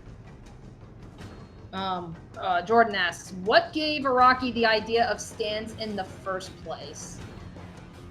I know he's explained this in interviews. I think the reason, like, I think it was like, yeah, pretty much he just wanted to, like, take it up a notch. Because you gotta remember, like, the whole Hamon thing that he's had in parts 1 and 2, that was heavily inspired by, stories like Fist of the North Star. Because JoJo and Fist of the North Star were out around the same time. And, Fist of the North Star was huge back in the day, where it was just, yeah, let's just punch people and just completely melt them, or make them explode into bacon bits. So it's just, Nani? Exactly. So, I mean, that's kind of always, that's always been, like, the influence. And it's like, it's just one of those things where it's like, I think, like, Araki, like, at that time, it was just like, it's time to, like, come up with something really, like, unique and really something, like, more so for himself. Like, here, let me pull up the JoJo wiki real quick. Let me see. The attachment to the ripple has been discarded by Araki early on to the point where they are later defined as personifications of mental energy instead. According to Joseph Joestar, the name stand comes from the fact that they usually manifest standing next to the user ready to act. So, I mean, yeah, that's at least where we got the name from. But as far as, like, development goes, it's just, yeah, I think that's just more so just, yeah, Araki is just, all right, it's time to step things up a little bit, really branch things out. All right, enough of ripping off Fist of the North Star. Let's rip off Persona. Well, more so Persona ripped off JoJo. Yeah, JoJo's Bizarre Adventure came first, and then sometime later, then came Persona. Oh, yeah. Okay. Fucking Persona. Do you believe in gravity?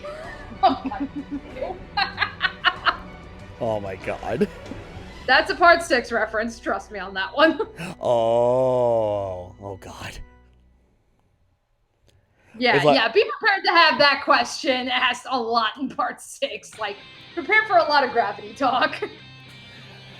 It's like, oh, no worries. I believed in gravity since Echoes Act 3. SHIT! Has there ever been a JoJo and a Persona crossover? There should be. Yeah, no, but there should be. Yeah, that would actually be incredible if they could actually pull that off. Okay, here we go. So I just found, so again, on the JoJo article about stands, so to further answer your question, Jordan, so conception. So Araki conceived his idea of stands following a need to illustrate his character's abilities and drew inspiration from several sources. As the vampires and therefore the ripple, which was needed to fight them, became less relevant, there was a need to innovate the way characters in the series would fight each other. Araki mentions several trains of thought which would eventually lead into the creation of the stands. In several instances, Araki says that he was influenced by spiritualism, the ancestor cult of the Shinto religion, giving him the idea of an otherworldly being protecting someone. Moreover, yokai legends and folklore would become one of the main inspirations for the stand's appearances. Alternatively, starting from the idea of psychic powers, Araki mentions that his natural skepticism about psychic powers inspired him to draw a psychic entity summoned by the characters. His interrogation about how psychic powers could affect the physical world without any medium led him into illustrating the psychic powers through stands, which could make the reader visualize the way characters affected the world with their minds. Araki mentions having in mind a punching fist coming out of the body to break an object, and thought that anything could be drawn, giving him a lot of artistic liberty.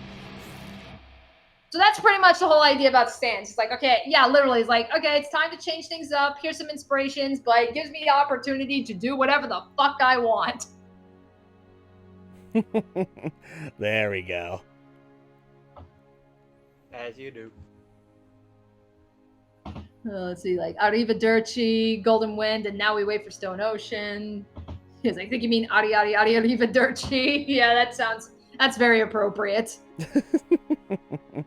Yes. Yes, but it's like, my God, man, Golden Wind, you were great. I'm sad to see that it's done. It's like, oh my God, I love doing these geek outs, and especially because bear in mind, I have not been a JoJo fan for too long, only for a couple of years. I think it was like right after Diamond is Unbreakable had finished was when I started. And it's like, yeah, it was entirely thanks to Ryan. So it was like, so yeah, this is like the first like JoJo that I was able to actually like watch weekly as new episodes came out. And of course it was on my favorite part. So I was just like, this was special for me. Aww. It's all... I came along. He's like, yes, and then we got Brian. Yeah. It's like we got Brian, we got another friend of ours that we're getting him through. He's in the middle of Battle Tendency right now. We're getting him through that. Brian's been getting other people, watching and reading JoJo. I think it's like, who was it that you said that like you could just binge read the manga? Cassie, my girlfriend. Yeah, so it's like, yeah, you said, yeah, it's like, you're telling me, it's like, oh, she just finished Steel Ball Run. It was like, are you serious? She went through Steel Ball Run that fast? Yeah. Wait, hold on, Brian, like, the other little buddy of yours that has been getting into JoJo's like, didn't you say he just recently got into he just watched more Battle Tendency? Yeah, that was Jordan. Yeah, Jordan. Yeah, he's on episode 20. Yeah. Oh, okay. So I remember you told me that earlier today, and I'm just like, wait a minute, what's that supposed to be? Did he just go past episode 20? No. Okay. No. He's stopping episode 20 specifically for you. Okay, good. Freaking better. Yeah. Oh man, it's like, it's so weird too, because it's like, I don't know why. It's like, yes, Golden Wind is finished, but it feels like it hasn't really, synced in yet. I mean, it could very well be because of how brief that ending was handled, like, once again, even for the anime adaptation.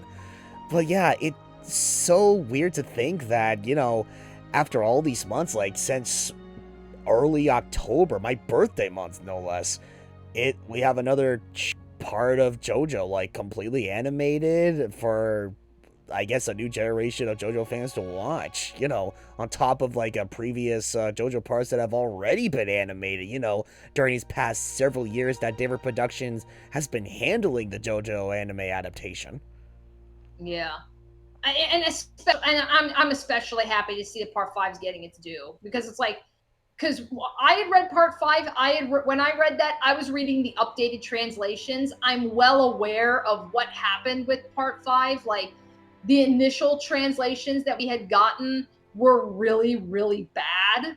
And, at least over here in the West, part 5 got that reputation of just being like the black sheep of the series. Like, a lot of people really didn't like it. And it was solely because, the translations were really bad. They were really off. And I mean, from what I had even read, like some people have even said like the original translations, like they were so bad that I mean, entire characters were affected and like completely changed. Like I think they actually said like Bruno was actually one of them, whereas like he did not have the initial impact to people who had first read part 5, and it wasn't until you got the updated translations, which we have now with the color scans, where people who went back and, you know, either read it for the first time like I did, or the people who have gone and reread part 5 with the updated translations, where it's like, oh wow, this actually isn't too bad. And now comes the anime adaptation, which exposed more people to it, and it's like I am seeing a lot of people really coming around to part 5. So I'm really happy to see that. Oh yeah, definitely. Honestly, I think that's probably another, like, I can't believe I didn't even think about this earlier, but I think that's probably like another reason why I've grown more like in regards to like a newly like a done like JoJo part. It's like I think that's why I honestly preferred Golden Wind, you know, compared to Stardust Crusaders. If only because it's like, considering like thanks to you, Danny, it's like seeing as how I was able to like read the entirety of the part 5 manga like before this anime adaptation initially premiered, I could easily get more invested, if that's the best term for it. Like I could easily get more into like various parts, you know, that were to come up like as the story within the anime adaptation kept going forward. Because it's like, in the past, it's like, it's been, I was an anime watcher only or whatnot. So it's like, seeing as how, like, I realized that it's like, the experience for me, like, feels like much greater because I read the manga ahead of time. It's like, I actually hope that I'll be able to find the time to, you know, catch up on what I missed with the manga, like, starting with Stone Ocean, so that way, you know, I'll be ready for whenever they actually get around to animating Stone Ocean, like 2 years from now. Yeah, I can get you the link to that. You know, it's like, you know, if you just check out JoJo's Colored Adventure Team, because they've got like, you know, updated translations and the colored scans. I think for every part except for JoJolion, obviously, because that one's ongoing. So I mean, of course, we can't expect color scans for JoJolion, but right. You know, yeah. But you have colors. We got color scans for Stone Ocean. We have color scans for Steel Ball Run. So yeah, if you want to read Stone Ocean, yeah, now's the time to do it. And those are the guys that you got to go to. So I mean, I can get you the link to that if you're interested. Okay. Ryan, could you say that the experience was golden? Of course. Alright, so let's see, Leafy on. Well, at least now that it's done, I can binge watch the show so I can properly review it since I've been keeping up with it mostly via Wiki and these Geekouts. Like, aw. I'm glad you like these Geekouts, and you know, yeah, by all means, you know, yeah, check the show out. You know, I hope you like it. Kind of reminds you of how it's like how it was when I first introduced myself to JoJo's Bizarre Adventure. Because at first I started out like binge watching like Stardust Crusaders just to see, okay, what in God's name was all this excitement about? Like after all these months. So it's like I started out with Stardust Crusaders, and then the next thing you know, it's like I finally get caught up in everything. I'm waiting for the next episode to be available for free users on Crunchyroll, and it's like, all right, you know what? Forget this. I'm gonna do a little bit of catching up while I wait. And so I ended up binge watching part 1 and part 2 before moving forward. Okay. Yeah, I think like for me it was just like, yeah, one day I'm just browsing Hulu. I'm just, you know, seeing like, okay, let me check out their anime section. Let me see, is there anything worth checking out? And it was like, yeah, like one night I'm going through it and then I see, oh, they have JoJo's Bizarre Adventure, and you know, at the time, you know, yeah, they had parts 1 through 4 all sub. I think they've got the dub now for parts 1 and 2, but that's as far as they've gotten, you know. But that's where I was like, yeah, one night I was just like, okay, I might as well give this one a try. I mean, I know Ryan really likes it. You know, he's been talking a lot about it, so okay, why not? And it's like, I plowed through like all of Phantom Blood in one night, and I'm like, why have I not watched this sooner? I am like kicking myself in the ass. Why did I take this long to look into this show? And then it's like next thing I know, like it's like, you know, I binge watch all of part 2, you know, and Ryan's in the call with me, and it's like I'm just binge watching all these parts. And then it's like, yeah, part 4 I get done watching the anime, and it's like, oh, and I was like, oh wow, that's really good. And then it's like, oh my god, there's 4 more parts in the manga. I gotta read more.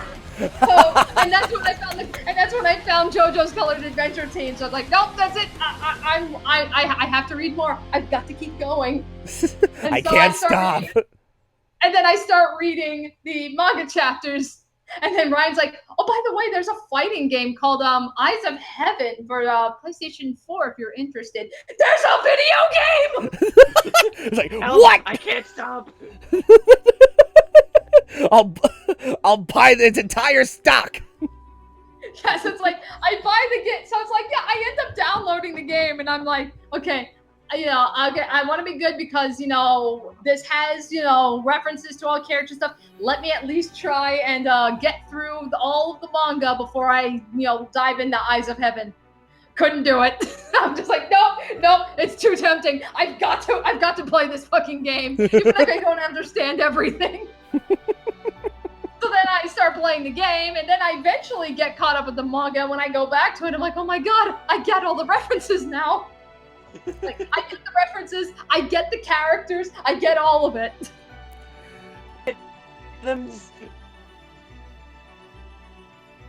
Yeah, I think like actually it's like I'm trying to think. I think I was actually in the middle of part 5 when I started playing Eyes of Heaven, because I distinctly remembered, you know, there's a part where, you know, yeah, when you're playing like various characters with the team ups and shit, I think there's a part in the game where it's like, yeah, you are playing like, yeah, like you have Giorno and Mista teaming up. And their team up animation, like when, like, you know, for the intro is, you know, that moment during the Chocolata fight where Giorno, like, you know, grabs Mista by the waist and aims his gun. Yes. Like, that's their team intro. And I'm playing this game and I'm like, what the hell is going on here? Like, when does this happen in the freaking book? So I was like, whoa, Giorno, you're getting a little handsy there with this guy. What's going on here? What did I miss? And then I actually get to that part in the manga. I was like, oh my god, I get it now. I just like, got in it. the game, I was just like, whoa! It's like, okay, are we actually going there?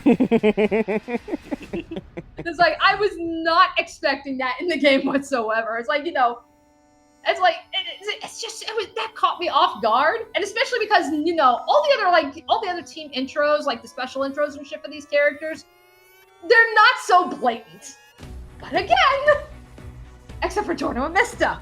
So it's like, god damn it, you are determined to make this the canon ship, aren't you?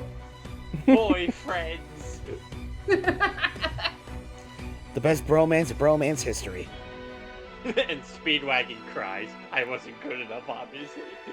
Even Speedwagon wasn't good enough. Yeah. But yeah, it's like, that's just some of the craziness. It was like, you know, again, like, that's what happens when you go into the game not getting the references and you're like, wait, what the fuck? And then you actually go and read the manga. It's like, oh, I get it now. And it's like, instead of being like, oh my god, what the fuck? Now you're just watching with like the biggest shit-eating grin because it's like, oh my god, I love it. Well, it's also sort of the same thing with like the JoJo beads. It's like you see them everywhere, but you're like, yeah, but what's the context? Oh man, how much you want to bet that there's a Twitter account called @JoJo out of context. I mean, there is. Oh, there's a couple of like, you know, Twitters and stuff that's just solely dedicated to shit posting. Of course. There's a lot of them. There's a lot of those, and there's even accounts where, I mean, it's like, you know, daily whatever character, and it's just every day they will post a picture, be it from the anime, the manga, the games, they will post something about said character every day. Yeah, I know there's one for Bruno. I know, I follow that one. It's like, I follow that one, I follow that one, I follow Daily Josuke. It's like I think just regular JoJo shit I just follow too. But I mean, yeah, there's daily accounts for there's daily accounts for damn near every character. Yeah. And I think actually from what I've seen on Twitter, so there was a Tumblr account that was created, after Diamond was Unbreakable had ended. It was solely dedicated every day that just said, okay, day whatever, part 5 not confirmed. And they did that every freaking day. So, and it was until it eventually did get confirmed. I think from what I've seen, now it's okay, day 0, part 6 not confirmed. So, oh yep, God. It's part 6's turn to join that crowd. So it starts. That honestly reminds me of #BuffThePuff. Yeah, so that's where it's like, so everyone's like, oh, part 5 never. So now it's like, oh, part 6 never. It's starting already. Of course it is. But yeah, I mean, it's like, yeah, give David Productions some time. I mean, it's like it took them a while to get to part 5 from 4, and it honestly shows. So it's like, by all means, take your time with part 6. Take your time with JoJo in general. I mean, it's like I don't want the artist getting burned out on JoJo, as is. And it's like, it's good to give them other projects so that they've got room to breathe. Continue to exercise their creative muscles and shit. Earn some money into that budget before it's time to dive into Stone Ocean. So by all means, I understand. Yes, take your time. So I am not anticipating part 6 coming for probably a year minimum, 2 tops. That's what I'm expecting, because that's kind of what happened for Golden Wind.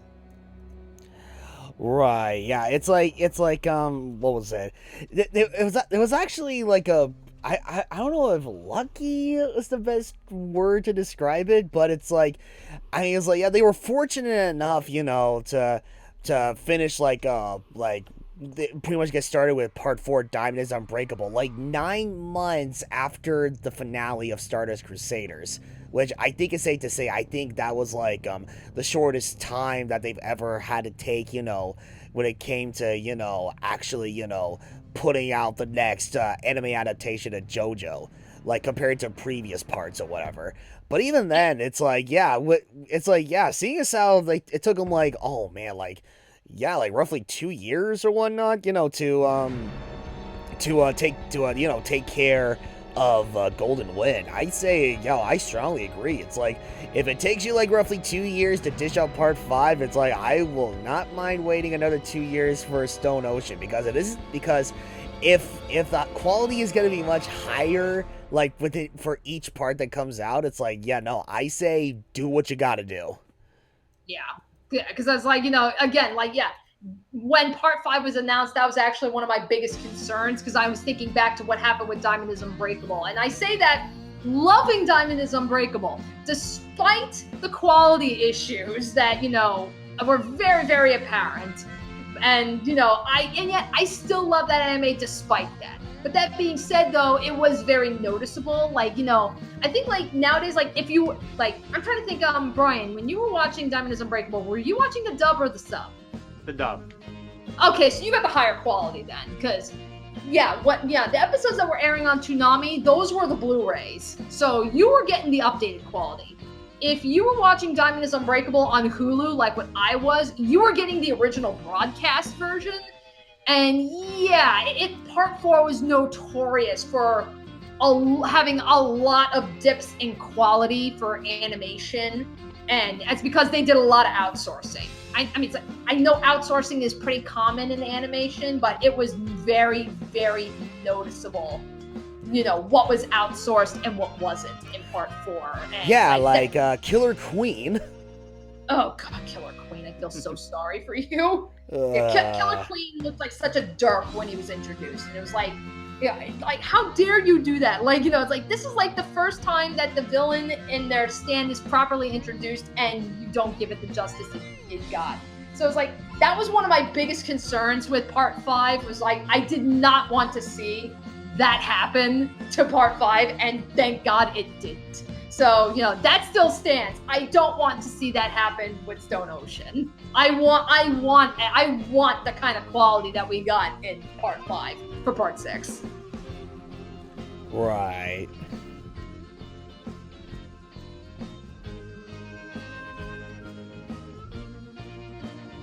All right, I'm trying to think. Okay, is there really anything else at this point? I know we're just kind of, I know we've been ranting now for a while about various JoJo things, but it's like, is there really anything else that we're missing at this point? Yeah, Or have we- at this point, I think we pretty much covered everything that we wanted to cover, whatnot. Yeah. Alrighty, so yeah, I think now's a good time to call it. I mean, God, we have been streaming for like 3 hours, so it's like we have Pretty found a way much. to geek out about JoJo for 3 hours. So it's like, Hell yeah. it's like, Tune in next time when part 6 comes out and we go on for 4 hours. oh God, yes. We're So gonna yeah, break you records. know, so suffice it to say, yes, we will be doing a Stone Ocean Geek Out when that eventually does come out. So that will definitely be fun. But yeah. Yes. Oh yeah, it's like we're already still like doing like the Dr. Stone geek outs. In fact, I think actually I think as of right now we still need to do like a geek out for the latest episode that premiered the other day. Yeah, we do. It's like, yeah, and that's like, again, I gotta get Dr. Stone, I gotta get back on Dr. Stone Geek Out, you know, some things had happened, you know, because there's like, yeah, didn't get around to uploading episode 3, didn't even get started on episode 3, so, yeah, that one is entirely my bad, you know, so I gotta get on that, and then we gotta do episode 4, so I gotta get back on all of that stuff. Let me see. Any idea when the next manga reading will be? That's another one I keep forgetting about. Again, that is my bad. I am so sorry. I have got to get back onto that. You know, it's like, and the sad thing is like, what, we're on like up to like what, volume 4 or something, and it's like that one's already done and edited and everything. It's just a matter of, you know, getting it up there. I keep forgetting to do that, and I think it's because, you know, those manga readings are very long videos. They're well over an hour long, so they take a long time to render and a long time to upload and process. I mean, it takes days to get that shit ready. Yeah, So really. It's like you're dealing with like hour-long manga reading videos on top of all these other projects that you're currently working on, like the geek outs and it's like I got manga readings, I got geek outs. I am so behind on Let's Plays. It's like I am so behind on shit. Well. Again, one of these days we'll find the time to get together and, like, you know, catch up on what we need to do or whatnot. Well, actually, no, never mind. I'll just leave it at that. Yeah. But it was like, suffice it to say, is like speaking of geek outs, it's like keep this, like, take this with a grain of salt. Like, nothing has been set in stone just yet. But I remember, like, earlier, you know, we were talking about like a branching, like a series of geek outs even more, and whenever that moment comes, we may or may not, you know, use the opportunity to do geek outs, you know, based on anime that have already, you know, have been premiered and such. Like, we've been throwing ideas to each other back and forth, but now it's just, but I guess at this point it's only a matter of like, okay, when can we actually like put these other series of geek outs, you know, in motion? Yeah, like finding time to do it, because there's a lot of stuff that we got to catch up on. Yeah, pretty much. Yeah, I mean, it's like, you know, Golden Wind Geekout and even Dr. Stone Geekouts are fun to do on a weekly basis, but there's also anime that we haven't watched that's like, you know, they've been long since premiered, so it's like, you know, okay, it's not going to be a weekly thing, so it's just, you know, figuring out the format to be able to do those. Oh, N64 boys, don't tempt me. My Hero Academia Geekout. Yeah. Oh, believe me, that has been suggested. I have had people actually ask, you know, hey, can you guys do a My Hero Academia Geek Out? I have heard that, so yeah. And So season 4 is coming out soon. yeah, so yeah, I don't know.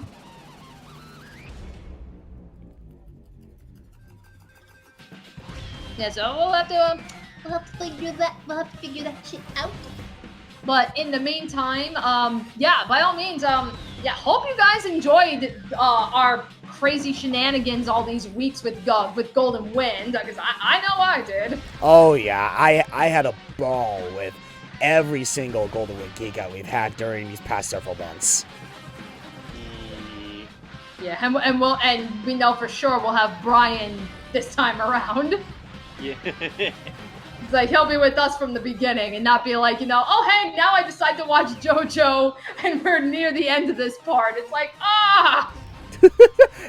Hey guys, I finally caught up with JoJo. Where are we at in the where are you guys at in the series? Oh, we're just near the end. Damn it! Yeah, it's like, the Ranch is about to die. Fuck! Fuck you, Google.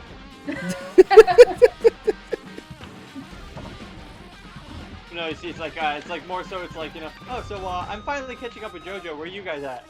Part 8. We're at the end of it. Wait, what? Yahoo! Oh wow! Whoa! Wow! Thank you, man. Okay, I have no idea why my notification thing is not going off, but I mean, okay, hey, thank you. Wow, thank you so much, man. Oh my god. Yeah, thank you. And glad you enjoy our shenanigans. oh yeah, definitely. Alrighty, so with that said, to everybody else, I hope you guys enjoyed our shenanigans and hope you'll continue to enjoy our shenanigans as we now play the waiting game for Jolene. She can't take her sweet ass time. 2 years later. She's got to pay for her bail. Yeah. Oh my god. Yes. Alrighty, so by all means, have a good night, guys, and we'll see you guys soon. All right, we will see you guys next time. So have a great night, everybody.